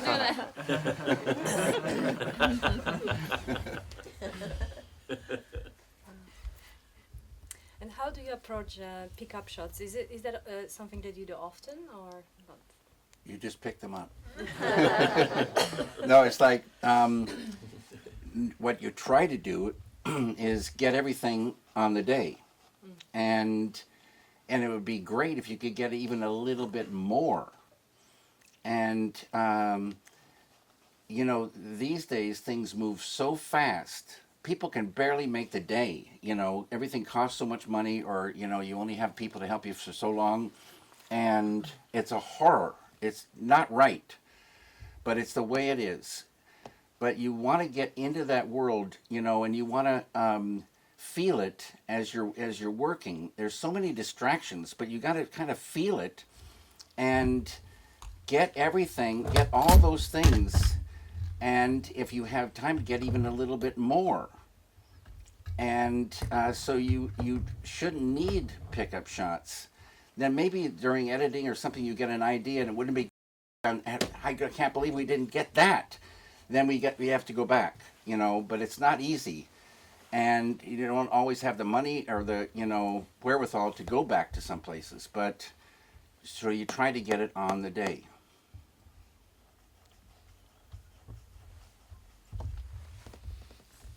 David, when I was animating my trailer with the bison inside the caves, I had this experience of that just really moved me. About 40,000 years ago, these artists were in that space, and for whatever moved them to do that, and it just felt like time collapsed, and it was still in that cave. Yeah, beautiful. So I'm really, really interested in my series. I'm going inside the creative caves of other artists that I've had the privilege to work with my whole career, and I just am thinking about that with you. You've spoken so well about that we are transmitting. I mean, we're getting transmission, and like radio waves, that we're really capturing ideas that already exist in the ether.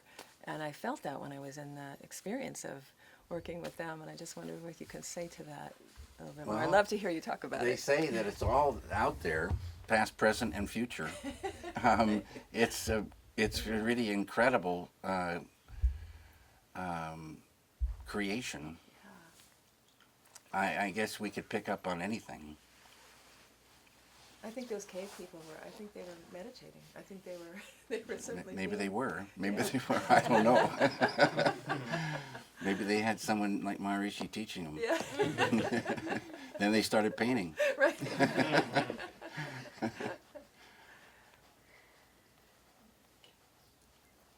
Can you? You got it. All right. Can you tell us more about what your editor Dwayne was talking about, this script that you wrote, the working man? Happy Worker. Okay, The Happy Worker is a script I think someone gave me way back when, and I didn't want to do it, but I gave it to Dwayne to read. And Dwayne has been in love with this thing for, 15 or 20 years, so maybe longer. So I'm going to be executive producer on it, to help him, trying to raise money and get it going. David. Yes. What made you decide be the executive producer of Nadja? Nadja? Yeah, I love that movie. Well, let's see. My former wife, one of my former wives, Mary Sweeney, was friends with Michael Almereyda. And I liked Michael, and so I got talked into financing this film with my own money. Something say never do that, you're supposed to never do that. I'm still in the hole, but yeah, it was a really interesting film, and it might have a new life to come out. I don't know. We're thinking about it. There's a line of dialogue in Blue Velvet that makes me laugh so hard whenever it play, and I don't know why. It's the morning after Jeffrey's beaten up by Frank, and he comes down to the kitchen, and Aunt Barbara says something like, what did she say, like, many marriages, Jeffrey are trouble, and then he says, Aunt Barbara, I love you, but you're gonna get it. What is Jeffrey threatening to do to her? Punch her in the face. That's a great. I don't know. Thank you for that line. That's great. Yeah. David, have you ever wanted to make a comedy, an actual comedic? Mark Frost and I wrote a comedy called One Saliva Bubble. Yeah. And it was being cast. I was directing this thing with Dino, and we were casting. We were location scouting. Steve Martin was going to be the lead with Martin Short, and it was going to be great. It was going to be really fun, and then at that point, Dino's company went bankrupt, and so it died the death. Pardon? I asked because I was dying laughing watching that Barbie video on. David, let's revive that project with Jim. Yeah, maybe so. Yeah. I think you should do stand-up. David, do you think that it's again about that idea that you talk about, that we are perceivers, no? We perceive these ideas that come like waves of radio, right? We're Through fishermen, fisher ladies, fishermen. Fisher ladies. So, do you think that the same idea can go through ages and it's perceived by different artists through time? I don't know for sure. They say all these ideas are out there, and they're bubbling up, but there might be an idea for like E equals MC squared in the time of the cave, but they don't know what that is. You know what I mean? The time wasn't right. They could catch it, but they wouldn't know what it was. Now, then there's people like with Nikola Tesla. He is now been given credit for inventing the radio, but what's Marconi in Italy was inventing it at the same time. So these ideas are there, but they seem to be for the time, and but I don't know how that works.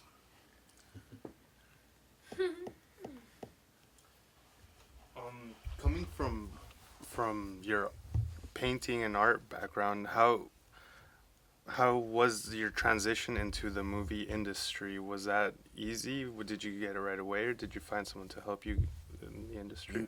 I am telling you, only thing I had was fate smiling on me.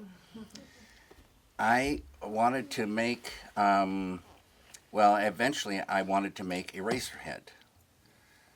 And I had been accepted to this school, and they gave me money to make Eraserhead. Not only did they give me money, but they gave me a place to work. And I had a total setup. But I don't know how that happened, really. And after that, Eraserhead came out, horrible reviews, but some little things started percolating. But then my next film was The Elephant Man, so you can't figure that. Those two things do not go together, and yet it happened. I think the thing to do is to be true to yourself. Don't think about the business side of it. Don't think about breaking into any business. Think about making your film in the best way you can. And then you have maybe a chance. Somebody, if you ask their opinion, what do they know for your stuff? Nothing. Be true to yourself. Do your best work, finish your film, and then see what happens. And you can't control that. It's fate that does it. Catching the big fish, have you done any real scuba diving? I have scuba dived in Payette Lakes, Idaho, in the 50s. Because when you're going down, it feels like a meditation. Yeah, it gets real quiet, and with the goggles, things seem a kind of a clarity that's like in meditation sometimes. So it is true. Obviously, Maharishi has played a major role, influence in your life.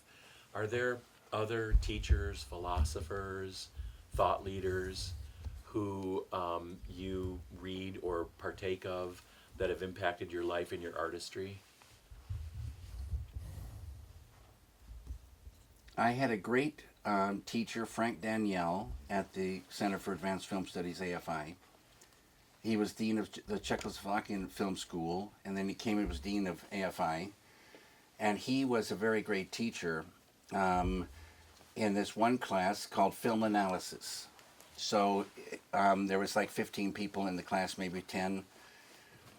And okay, he says, you're going to take editing, you're going to take sound, you're going to take music, you're going to take, you know, acting or whatever like this. Then we go see a film in the theater, and then you kind of, you know, now you're focusing on one element, and then you talk about it, what you saw, and it sort of was an eye-opener that there are all these different elements, and each one is critical to the whole, and it was a good thing, a good class, very good class. And then I don't know, I liked reading very much the Srimad Devi Bhagavatam, and I liked reading The Metamorphosis by Franz Kafka. Interesting. Speaking of Frank Daniel and EFI, I know you said on the Eraserhead DVD at one point you wanted to quit the school because Yes, they the put you first day of the second year. Yeah, because they put you in like general ed classes or something. No, they put me in a first grade class. Yeah. Not first grade like in kindergarten, you know, first grade, Yeah, but one of the okay. first year class. Right. And But they didn't really put me there, but I thought they did. Sure. Yeah. And so there's again what you think is, you know, people react to things that are not necessarily true. Yeah. And so then I quit. Yeah. And I'd been working on a different script, not Eraserhead. I'd been writing Eraserhead, but I was working on this thing called Gardenback, like you said. And so I quit, but then they brought me back, and I got to make Eraserhead. So how many like you graduate? I've always tried to figure out kind of the timetable of Eraserhead's production because after you graduated from the AFI, how many more years did it take to finish? Like how long were you still there trying to finish Eraserhead? Well, okay. Yeah. In 1970, I went there, Yeah. and Eraserhead was finished in 76. So from around 71 until 76, I was working on Eraserhead. The AFI program was a 2-year program, but they let me stay there because I wasn't up at the big building. I was in the stables down below. David, do you follow any daily routine when you're working on a creative project? Like a daily routine. Yeah, like I don't know, like when you're working on a creative project, do you follow like is there a routine? Like you do your program, you get up earlier in the morning, you read something, you watch. I have coffee and meditation in the morning. And some smokes. I just, you know, whatever it is, you know, you go and try to do something. What comes first, coffee or meditation? Coffee. Some people get right up and meditate. I don't know what you all do, but I need some coffee first. I can't meditate with coffee first, No? No way. Uh-huh. See, we're all different. Do you have any kind of routine with watching films? I mean, do you revisit Bergman and Fellini often, or do you watch? No, I haven't seen any films for a long time. Oh no, really? Yeah. I never was a film buff. Yeah. And so. Yeah. I remember reading an interview. You know, critics love to compare you to Luis Buñuel, and I think you said. I've never seen any of his films. Yeah.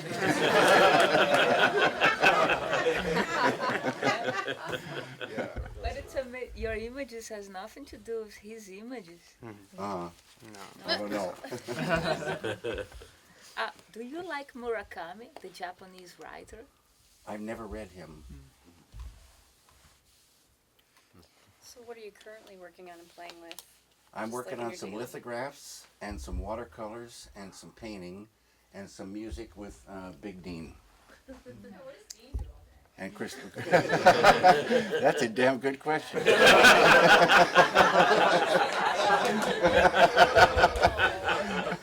Dean is working, believe me, he's working.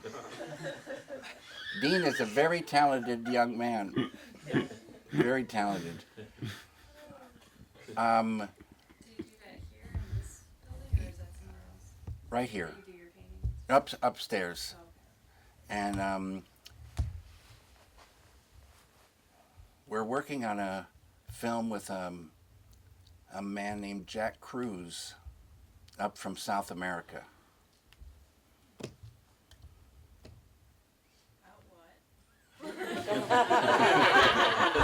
It's just basically an interview with Jack.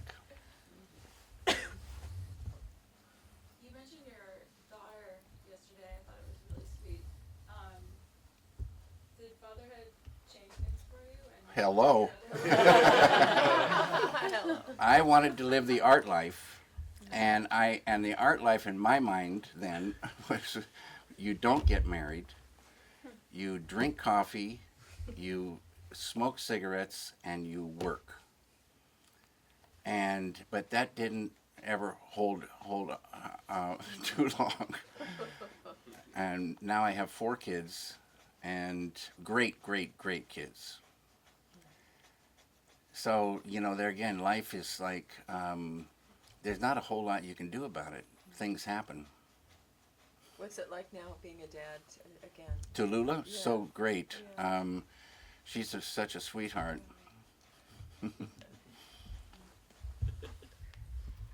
Do you think you will make a movie about Maharishi? Well, we're sort of working on one, but it's really difficult.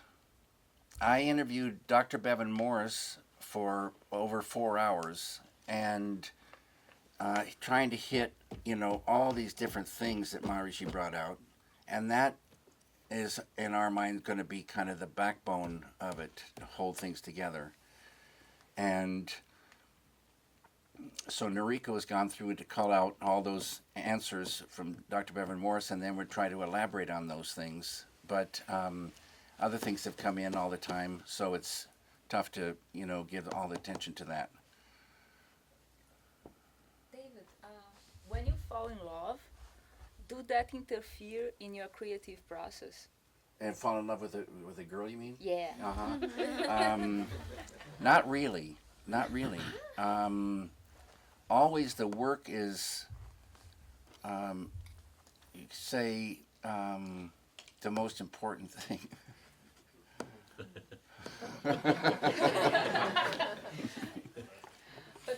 Edit that comment out, Donnie. What I meant is, like, in your movies, when your protagonist, he looks at a woman, it's just like you explained that boom, something different happens, and the camera looks in a different way to that woman. Do that come from how you look to the woman that you felt in love in real life? Not necessarily.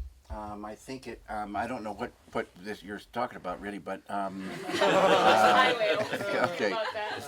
It has to do with those characters and what they're feeling, and what comes out of the scene and the atmosphere and the feeling. So it's if they're feeling it. And the light is right, and the mood is right, and the angle is right. That's these different elements coming together, and they give you it'll translate to an audience. My experience with the film I just did was I learned a lot about myself in the sense that I know that I still love to write and direct. I still love to create. But however, on this film for the first time ever, I also produced it myself. And that was something I really don't want to do again, just because it's like it's a whole nother hat you put on.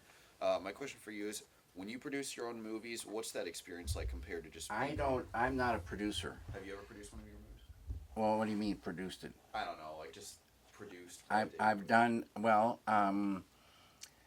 see, the thing is now there's all these different names for people, and there's still not a definition of what each one really does. Yeah. Some directors do, I don't know what. Yeah, well, and my producing experience was I organized the whole schedule. Yes, that's, but if you're making a film, you become the producer.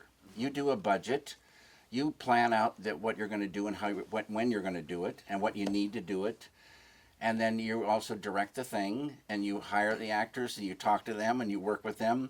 And so it's like a producer-director, you're a filmmaker is what it is. And you're trying to make a film. But a lot of times, some people love the money side of things, organization, and that's their thing. And other people don't like that. Yeah, I mean, it was difficult for me because all I wanted to do really on my movies was write and direct, work with the actors. Yeah, exactly. DP, and then it's like, oh, but I got to think about this too. Sure. It was hard. Yeah. I ended up still getting the movie that I wanted, which that was such a relief. But it's like on the next movie, I'll have somebody else do business with everybody. Sure, but Yeah. you gotta work with them. You know, they make a schedule that's impossible. Yeah. And my experience actually was, I mean, I'm primarily a writer, but I still, I'm very kinetic and visual. But yeah, I think it hit home to me this year, and I think partially it's because we were working on each other's crews, like back to back to back to back to back, that I was just yearning to just crawl in a hole and write the whole time. So it was very clear to me in my experience that I can only be on a crew, including my own, like maybe once a year or something like that, because it was a great experience because it was just further validation that where I belong is writing. Yeah, that's beautiful. And creating, and it was great. I mean, even though it was painful to get there. Yeah. But I still appreciate it, and I still like to be part of it. But I think it was very clear that I only have enough reserve, I think, for that experience because it's so vastly different. Yeah. To be part of, like you were talking about yesterday, how it's so interactive, the actual making the film, whereas the creating and the ideas and all that is very quiet. You have to go to this place, and I think the majority of my personality is that one, I realize. So even though I love to paint the picture, so to speak. It would be nice if it was quiet and you could go deep in the shooting too. Yeah. It would really be beautiful. So great. Try to do that. What can you do to make that possible? Either be a trillionaire or go real low budget. And when I think so much now is it costs so much to shoot for a day that you can't really slow down. Would you consider doing a really low budget thing and just having complete Yeah, I always believe in low budget, high salary.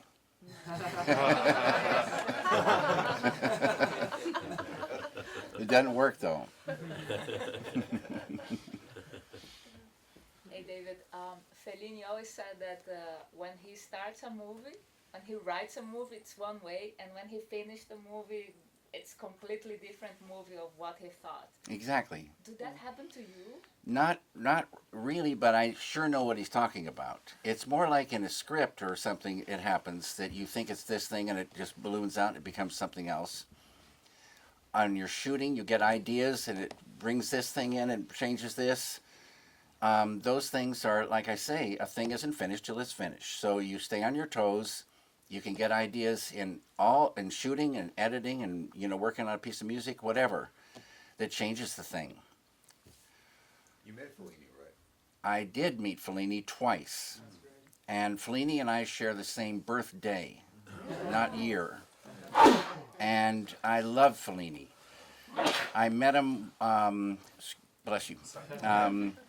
I was having dinner one night, if you can picture this, in a garden restaurant south of Rome in the height of the mushroom season.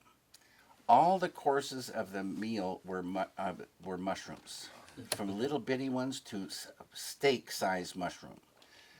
And I was sitting with Silvana Mangano, Isabella Rossellini, and Marcello Mastroianni.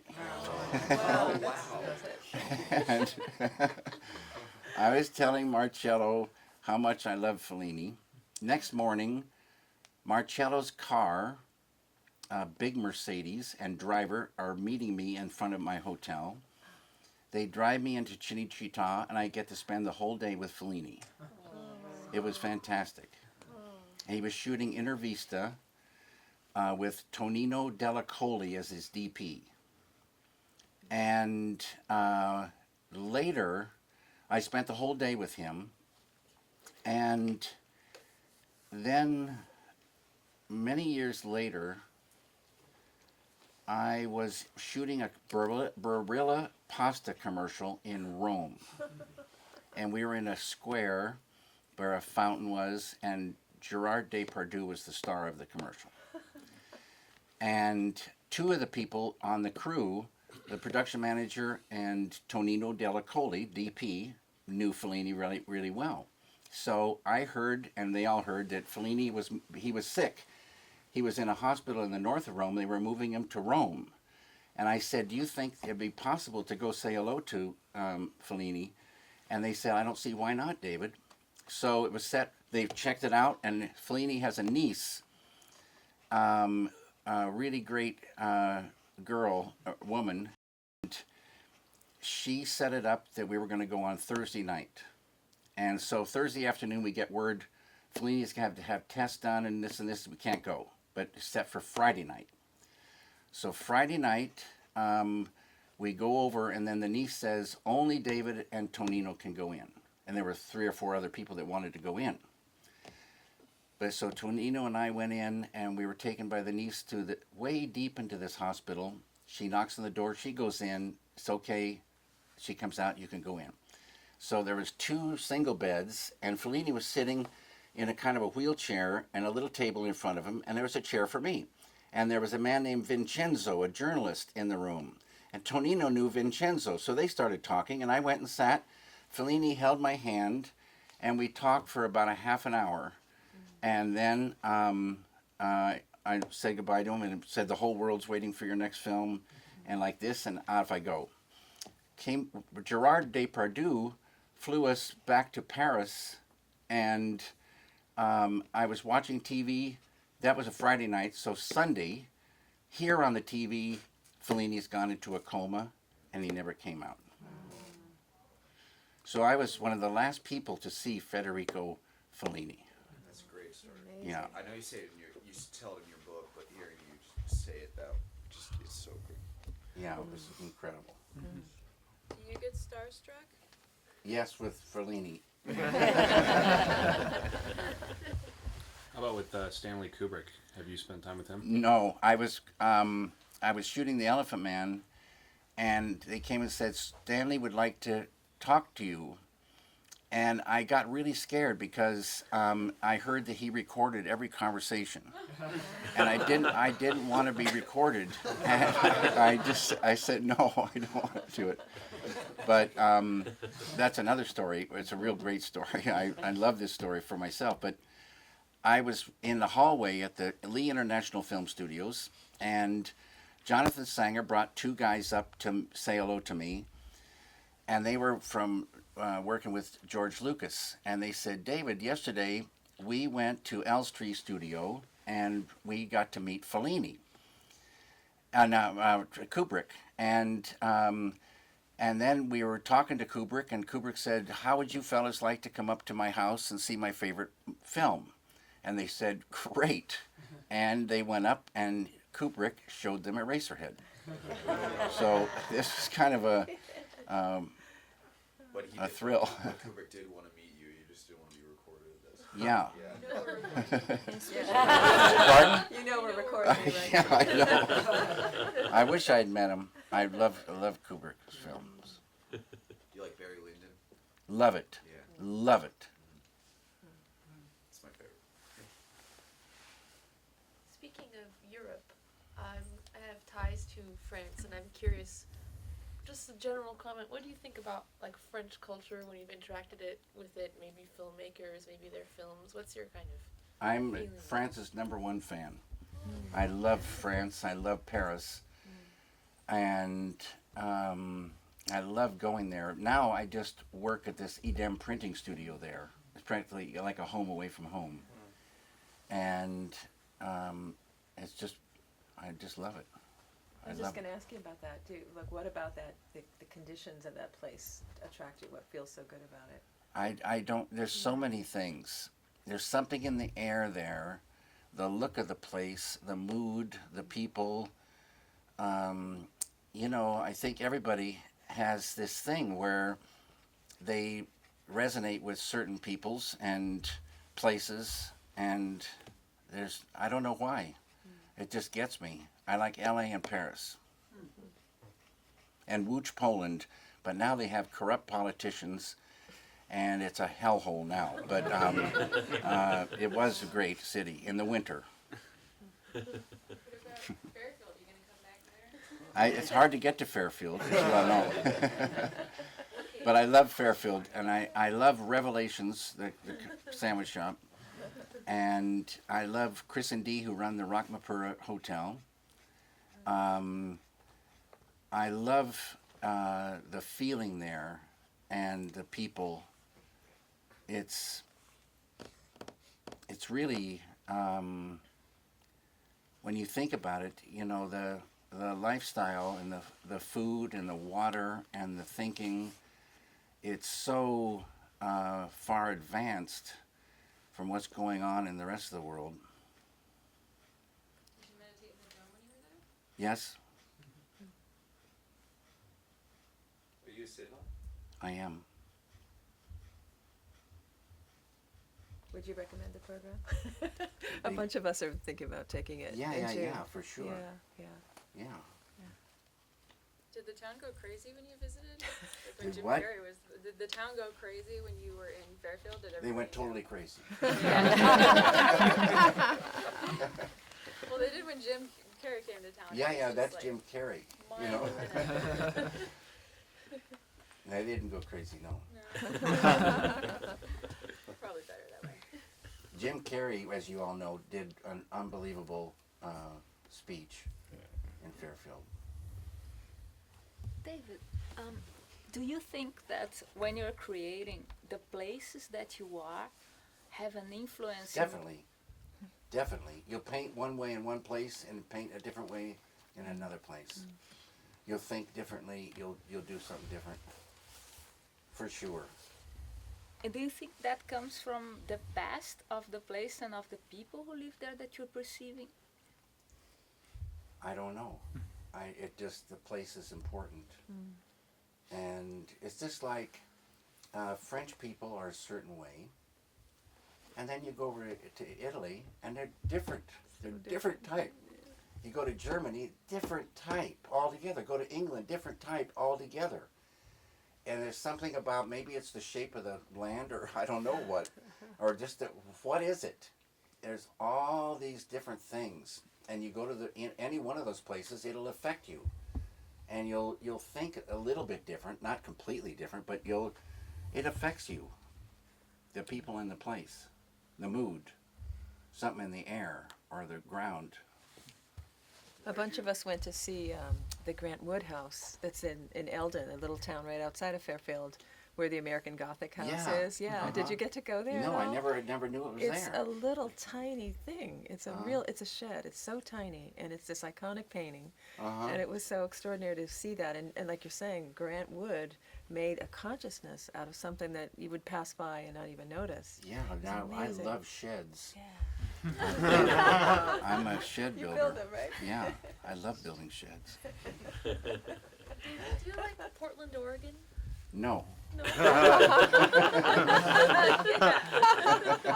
Why not? Portland is too much rain. It would be depressing to be there for me. I like Eastern Oregon, Eastern Washington, but I lived in Spokane, Washington, so I know the feel of that land there, and I love it. Love, love, love, because it's drier and it doesn't rain all the time. Like here in LA, we're here for 3 days, 2 days raining. Yeah, I know. So it's just like Portland. Imagine if this was every day. Yes. David, I know you kind of love the forests and the trees and the woods. Do you like camping at all? I when I was little, I never stayed in a motel or hotel. We always camped out when we traveled. There in those days, there was like really clean, beautiful little parks. You pull off, set up your tent, sleep, and my father and mother would cook breakfast on the fire. It was like I thought it was normal. I didn't even know what a motel was, and but hotel their much better way to live. So you don't go camping at all now? No. Yeah. I've done a couple of trips from Montana, you know, back and forwards, and just stayed in all these different national parks. Yeah. And it's so extraordinary. Yeah, no, it's I'm really glad I had that experience. Yeah. Really glad. Yeah, and Sequoia National Park, the trees are so massive, and it actually, that's probably the most spiritual place I've ever been. Mm-hmm. You feel so small and insignificant in a really beautiful way. Yeah, but you are totality. Yeah, and there's bears. Your bears are much bigger than the Australian bears. Grizzly bears are 14 feet on their hind legs. I saw some up in Montana. Yeah, yeah, they're something. Yeah. I'm glad they were a fair way away. You don't want to mess with them. No. And they say the only thing you can really do is lay down and play dead. And but that's 50-50 chance. Yeah. Don't look like sport. Yeah. Did you travel with your dad when he was doing all his research about the diseases on the trees and all that? Every summer, we'd go up to Idaho City from Boise, and I didn't. They'd go off. The Forest Service people would go off into the woods. I went off into the woods too. My dad would drive me. I had a .22 rifle, and he'd drive me with a Forest Service pickup deep into some woods, and let me out, and come back and get me at dusk. And I was allowed to shoot chipmunks only, and because the forest was overrun with chipmunks. I shot a bird one time, and I felt so bad about it afterwards. A bird flew in this high ponderosa pine, and I just went, and I see this burst of feathers. It floated down and plopped into a creek, and twirled and rolled away. But there's something about not worrying about aiming. You're actually more, and it's something to do with meditation and golfing and all this kind of stuff. You're more accurate when you're just relaxed and going with a different kind of thing. I learned that on that shooting that bird, but I felt very bad. I felt bad now about shooting the chipmunks and jackrabbits in desert south of Boise. And but I when you're, and I killed many things. I heard you really like insects. Yeah, insects. Can you talk about insects? Well, I like a lot of different things. I like birds. I like many different things. I like. I used to put insects in paintings sometimes, and they're a great little texture. Like a lot of times, repetition of shape. Like you have one fly is one thing, but 17 flies together there's something that happens. Have you seen much of the Australian Aboriginal painting? No, I never have. I'm fascinated with the Aborigines. I'm fascinated with. Remember, I started being fascinated with them when the Right Stuff movie came out, and they're flying over Australia, going around the Earth. Do you remember this scene? Yeah, yeah. And they're doing the sparks down below, and these guys see them flying around the ship. And I felt like what they say is Vedic civilization was everywhere at one time, and it disappeared. But maybe the indigenous people have this, memory in them. And some things have been carried, a lot of things have been lost, but it's a fantastic thing. Yeah, it's an amazing culture, and I was teaching filmmaking up in Arnhem Land, and the whole culture is pure storytelling, and it's the land, the song, the music, the dance, and it's just so fluid in their life. Yeah. It's really quite an incredible thing, and to see the way they design and they paint, and that comes from the animals and the sky. It's really incredible. Kind of magical, yeah. Whenever I watch Lost Highway, I'm always very captivated by Robert Blake's performance. What was it like working with him?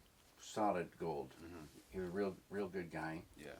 And I saw Robert Blake on the Johnny Carson show way back when, and it struck me watching him. he did not care one bit about what anybody thought about him or his work or about the business, nothing. And I thought that was really refreshing. And I always kind of respected him for being his own man, you know. And so Robert Blake, he came up to the house, and I had a real good talk with him. And while we were talking, he told me he was really close with Natalie Wood when they in the old days.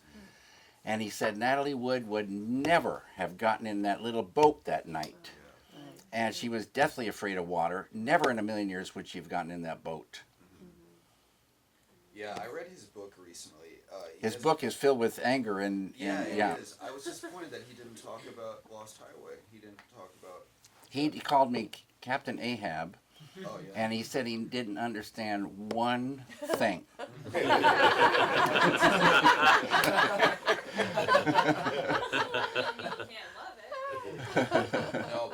I mean, I guess that was his last movie. He hasn't done anything since, but I love that, you know, he goes from In Cold Blood and Electra Glide in Blue to that, which I think was totally his swan song. I mean, No, I mean, this guy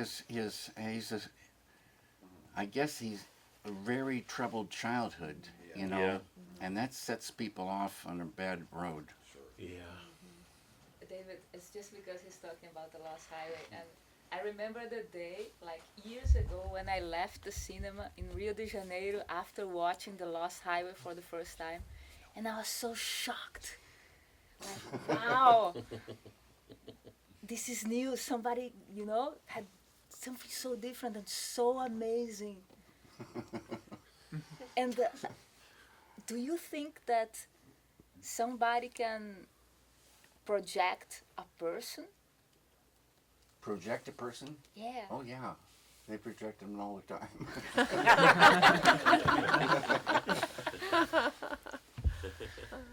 David, I guess we're getting close to Yeah. 11:30, but one of the last questions I want to make sure I asked you was, when you're creating, do you automatically or often get into a zone where you feel like you're transcending like very similar experience to TM? Because sometimes I've felt that in work, and then that's when I know that like I'm on the right path. Well, you're more enlightened than I am.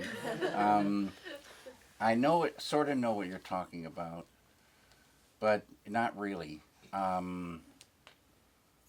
I get into it, and I feel it, but it's still pretty far from, you know, being with the transcendent all the time. I have one more comment about that. I wanted to let you know that Eraserhead was the first film I watched where I feel like I transcended or something. Oh, that's beautiful. Dwayne said it was the longest 90 minutes of his life, and for me it flew by. It felt like an hour at most, and I just wanted to share that. I have a spiritual connection to it. As you said, it's your most spiritual film, and I feel that. Yeah. And I can't articulate it, but I want you to know that I have that connection with it. That's so. beautiful. I might have said this before, but I watched it maybe 2 years after I finished it, and it was in a theater to check a print, I think. So I was alone. I didn't really, you know, there was no pressure on anything. I just watched it. And it struck me that it was a perfect film. And on that note, take a break now, everybody. We'll be back in about 15 minutes. See you, yeah, 10 or 15, whatever you guys want. Okay, good. Thank you. Thanks a million.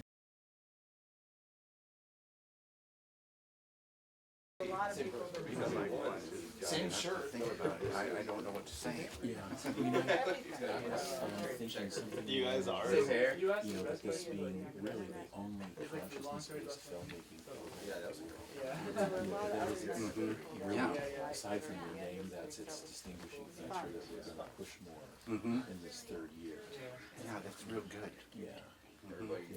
I'll try. Yeah.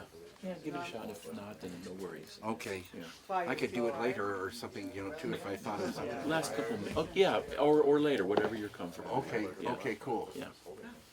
Okay, we're ready to get started again. Everyone's still up off of the big window. Waiting to go to the loo. How you doing? Good, how are you doing? Good, good. Good. Fun getting all these students out here. Yeah, for sure. They're a lively bunch.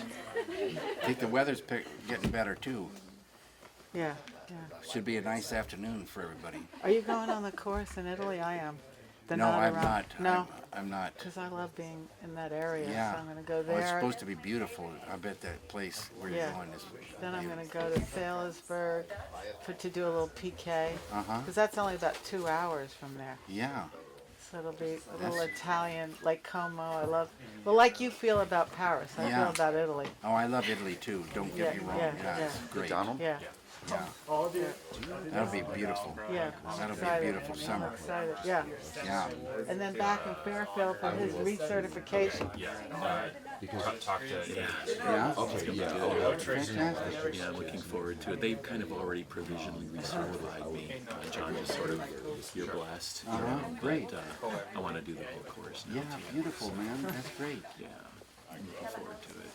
Super duper. So, and meanwhile, working with Jim on a bunch of new projects. We want to still get together with you too. Yeah. When you have time. Yeah. Please say hello again. I will. The students will be visiting his art studio today. Oh, that's great. Yeah. Really good. So, there's only about 3 people out there, so why don't we get started again? So if everybody could get seated.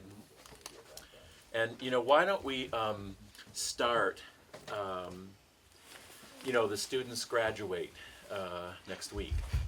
And so some of them will be, Some of them maybe.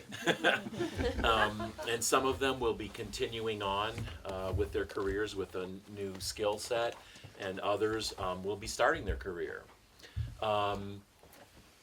What kind of guidance or advice might you have for them as they begin this new chapter in their lives? We sort of covered that. It's, I think from school to, the big world is a transition that's tough. And so I think you just have to remember, keep your eye on the donut and not on the hole. And, beautiful. Yeah. Some artists feel like they need drugs and alcohol to create art or cope with creating art, whether it's film or music. And I just wanted to hear your take on that. If drugs and alcohol are extremely important for the creative process.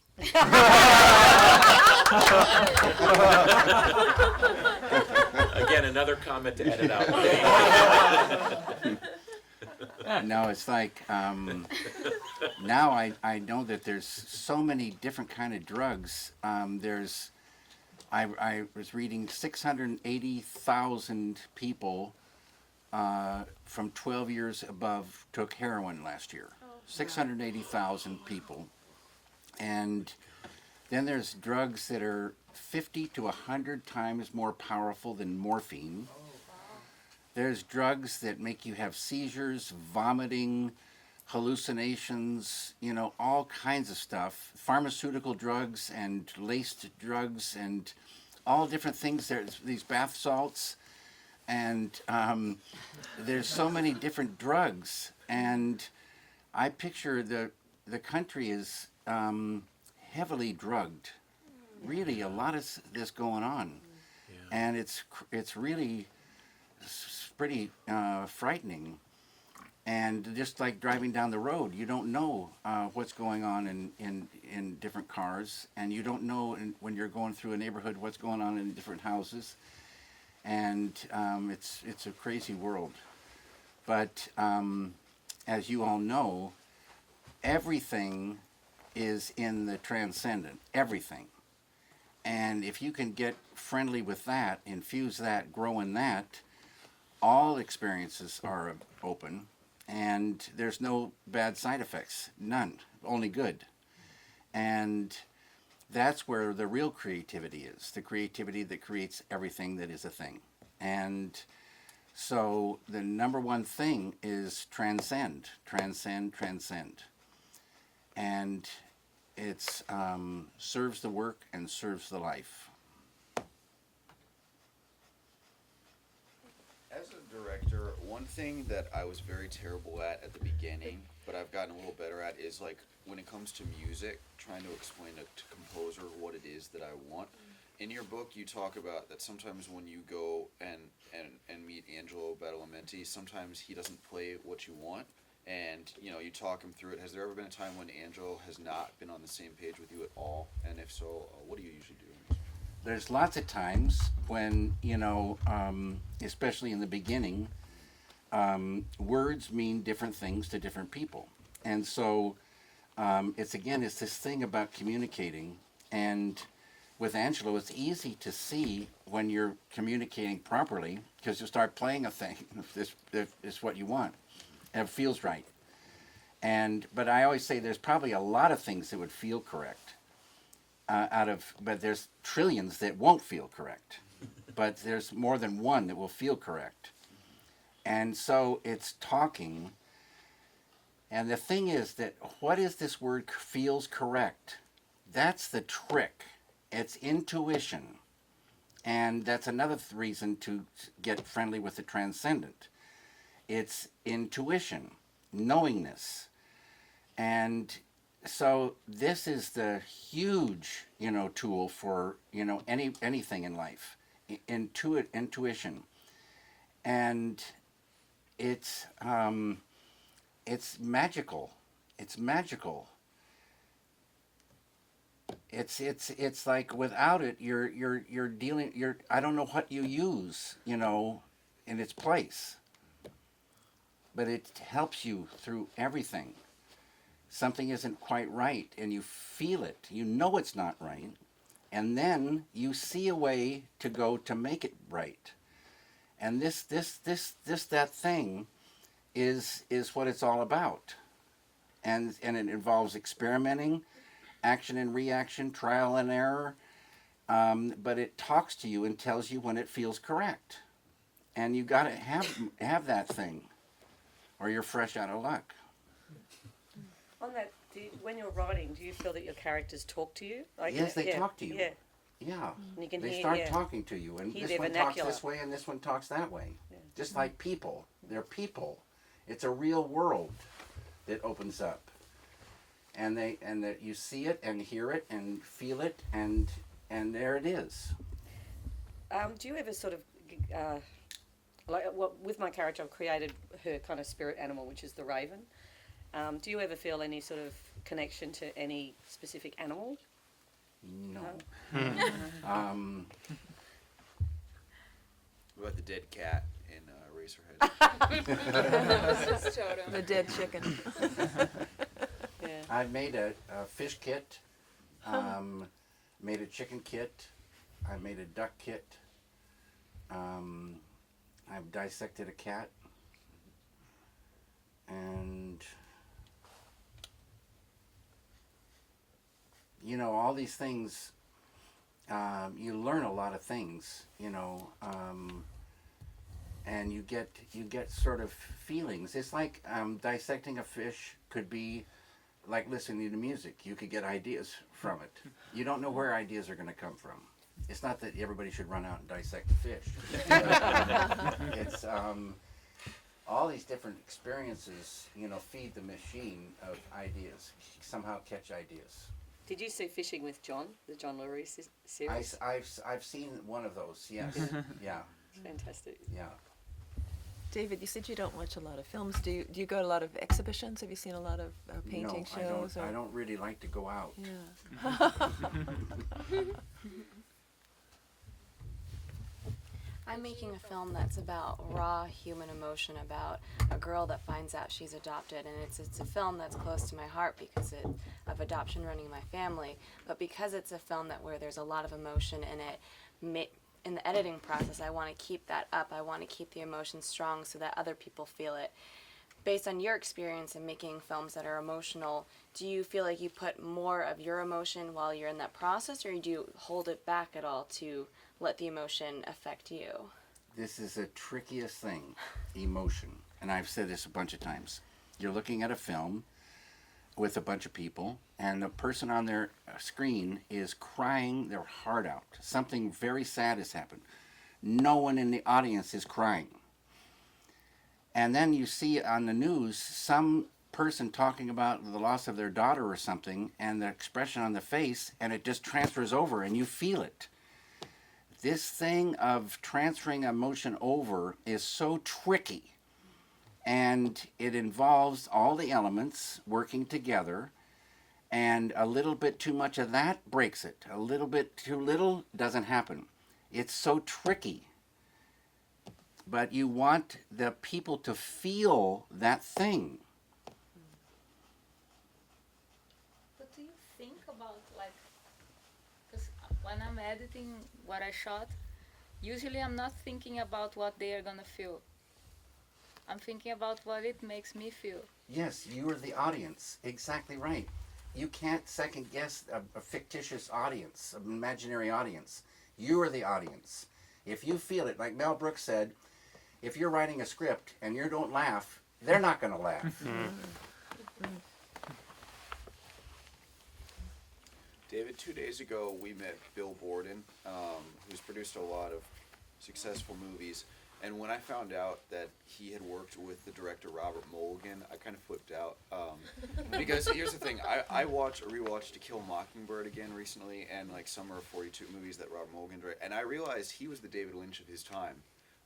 You know, when people think David Lynch, I think they think in the most superficial way weird. But when I think of your movies, I think of like, you know, a community, a neighborhood, a love of America, some darkness underneath all of it, but you know, charismatic, gorgeous woman and stuff. I just wanted to mention, you know, and you know, great heroes and really wicked villains, but always some kind of, and if not a happy ending, always still something that causes characters to persevere. And I don't know, I just want to comment. I feel like you and him have some kind of, I don't know, like you and him have so much in common. It struck me a lot just watching his movies again. To Kill a Mockingbird is a magical film. Ultimate. So beautiful.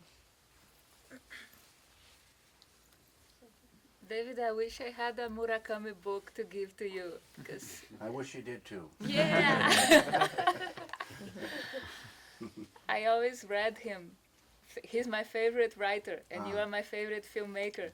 And one day I thought that somehow he was you, but in a literary way, you know. And that's why I felt so identified with them both. Well, I'll try to, you know, start reading them. You should send them a book. It's great. Did you ever get into the Jodish part of the movement? Do you know your rising sign? Yes. You know, to do a yagya or something like that, you go through the pundits Jyotish, they do a reading, and they tell you what's going on. Do you remember your sign? I don't, you know, it's different than in Western. Yeah.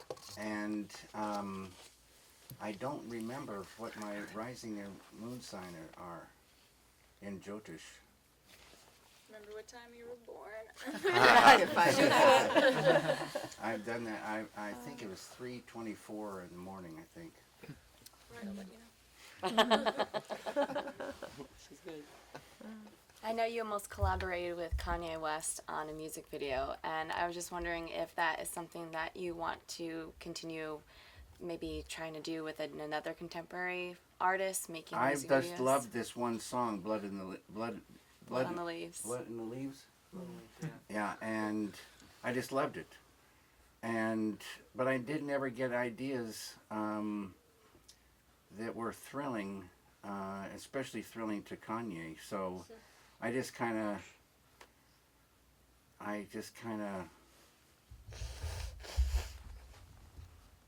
and maybe somewhere I'm thinking about it, but I don't know. It didn't happen.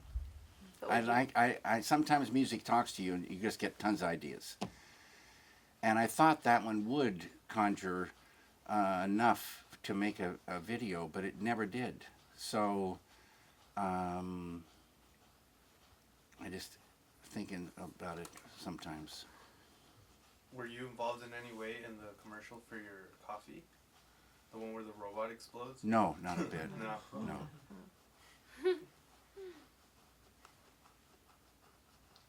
I wanted to have a thing where people would, make commercials, just whatever they wanted to do for the coffee, and maybe have a contest or something.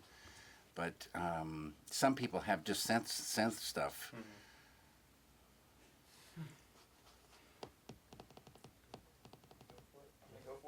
Yeah, I'm going.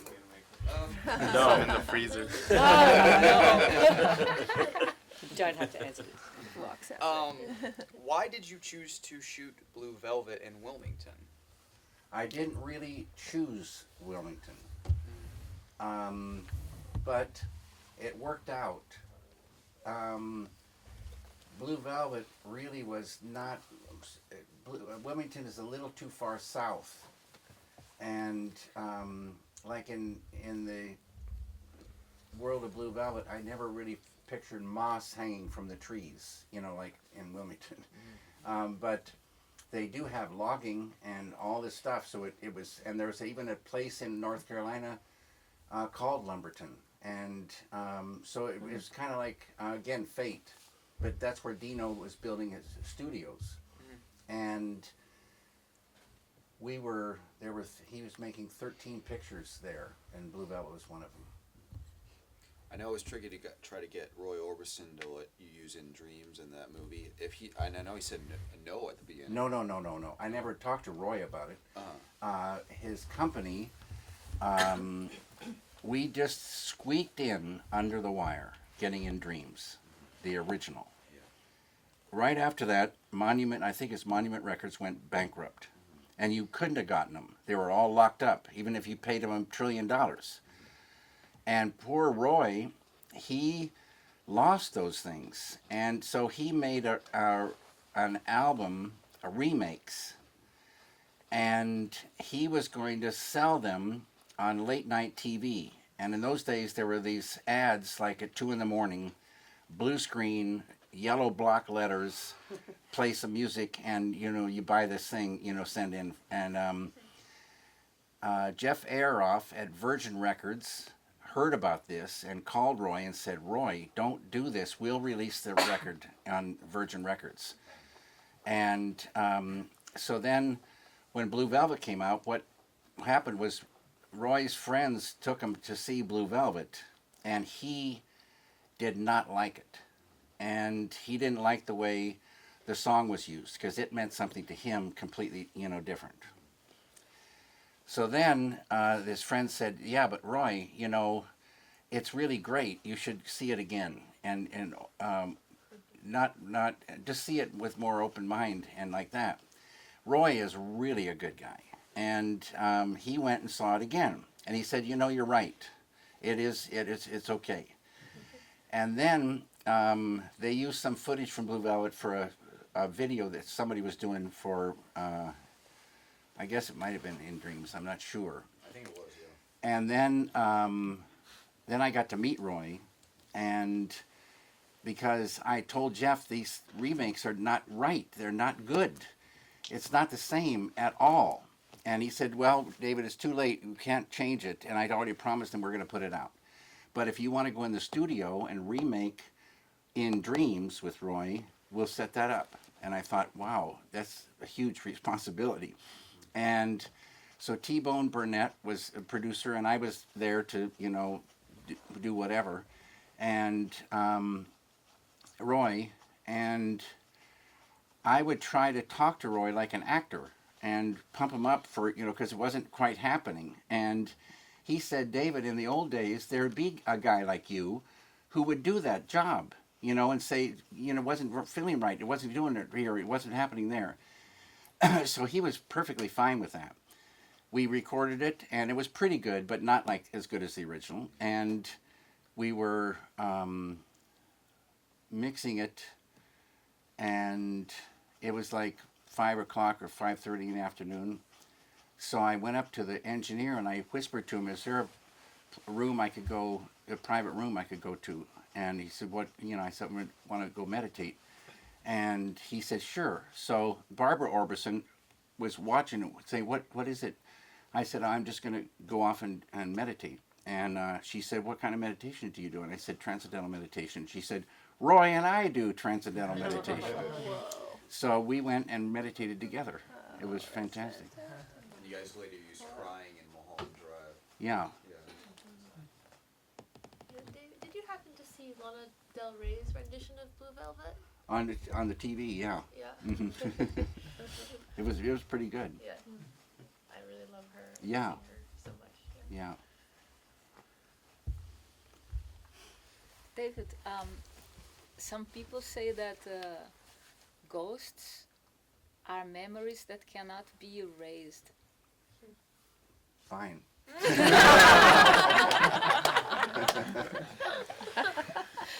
Do you think it somehow has to do with these artistic things that we perceive that go through time? I don't know much about ghosts. I've never seen one.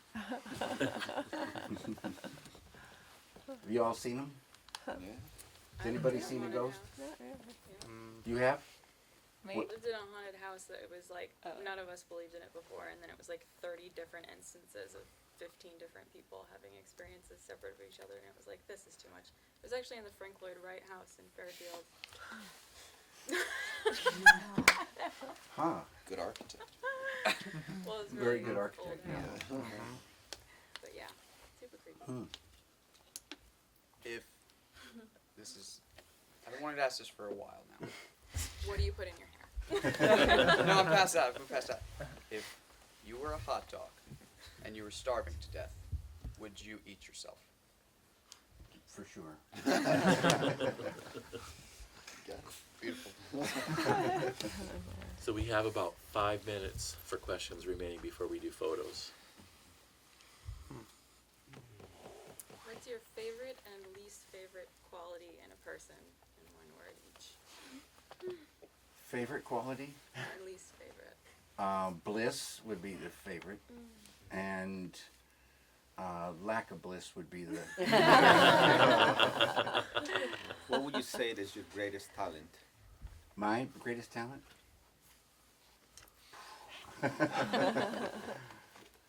I don't know. David, piggybacking off of Eden's question, I've noticed, you know, having met with Dean a couple of times here and having experienced Mindy and how chill they are, and the people around you, and worked with all the guys at DLF TV and growing up with some of the guys at the foundation. They're all very mellow people. Is there qualities that you look for, or maybe subconsciously in crew members and people you work with like that? Do you surround yourselves with those kinds of people intentionally? Yeah, I think when you it's common sense. You want to work with people that you feel good with and that can, you know, do the work. So there's two things, and it's, you know, you're going to be together every single day. It's real good when things are smooth and happy and everybody's enjoying themselves. David, how do you feel about the fact that you've had such an influence on other artists? What does that feel like for you? Like I say, my doctor has asked me not to think about things like that.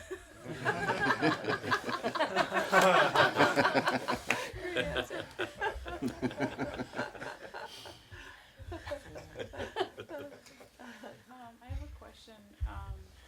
How is your process different on your most recent films than it was on Eraserhead? It's the same. It's the same. I'm trying to think of the way to say it. Were you more involved with the art direction in Eraserhead, or was there anything? Well, yeah, I was involved with that 100%, but It was a smaller crew? Is that? yeah. But that's the way I thought it was supposed to be. You see what I mean? And I knew nothing about film, zip, and I thought of it as more like painting, but you still can keep that same way of thinking with, you know, lots of people helping you.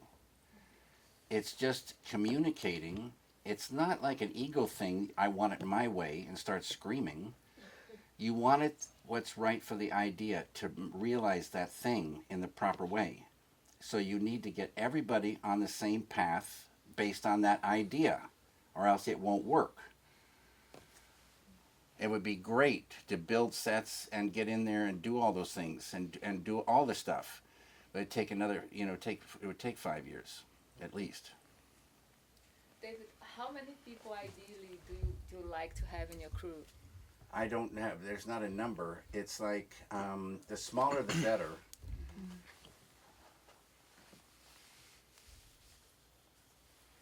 There's a documentary about Kubrick, and it revealed the hoarding of all his research material, which has now become a museum.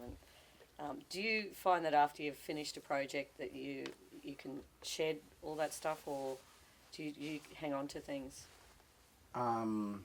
These days, I thought when it was over, except some things are, special, and I would like to have saved more things. But unfortunately I didn't. So, and now, a lot of the times you release a film in Blu-ray or whatever, they want, bells and whistles, and a lot of those things for me are, kind of lost. Like the storyboards for Eraserhead. Yeah, all this stuff.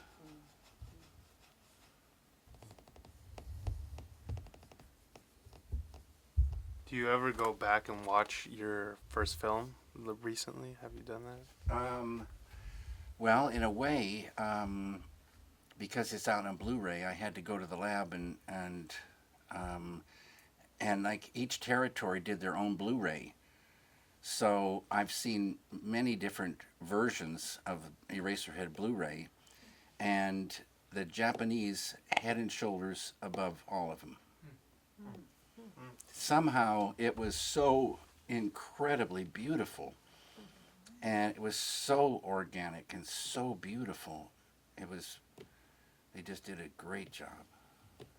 Can you tell us what lithographs you're doing? Anything about the lithographs you're working on now? I'm working, lithographs you can do on different things, like zinc plates.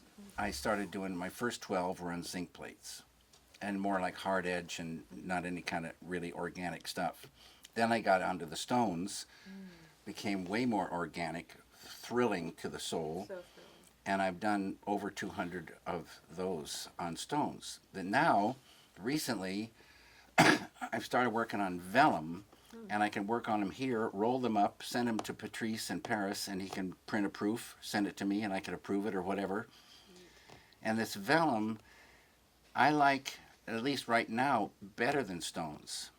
And it's really thrilling to me to work on this vellum. I just love it. I was just talking to someone about vellum. That it used to be skin. It used to be actually animal skin. Yeah. And now it's just extreme. The surface is fantastic. Yeah, it's really beautiful Do you use surface. grease pencils, or what do you use? Grease ink and grease pencils. All right, time for photos. How do we do photos, and what is the deal? We're going to do one group photo together, and then individual photos if you're good with that. Sure. still. And would you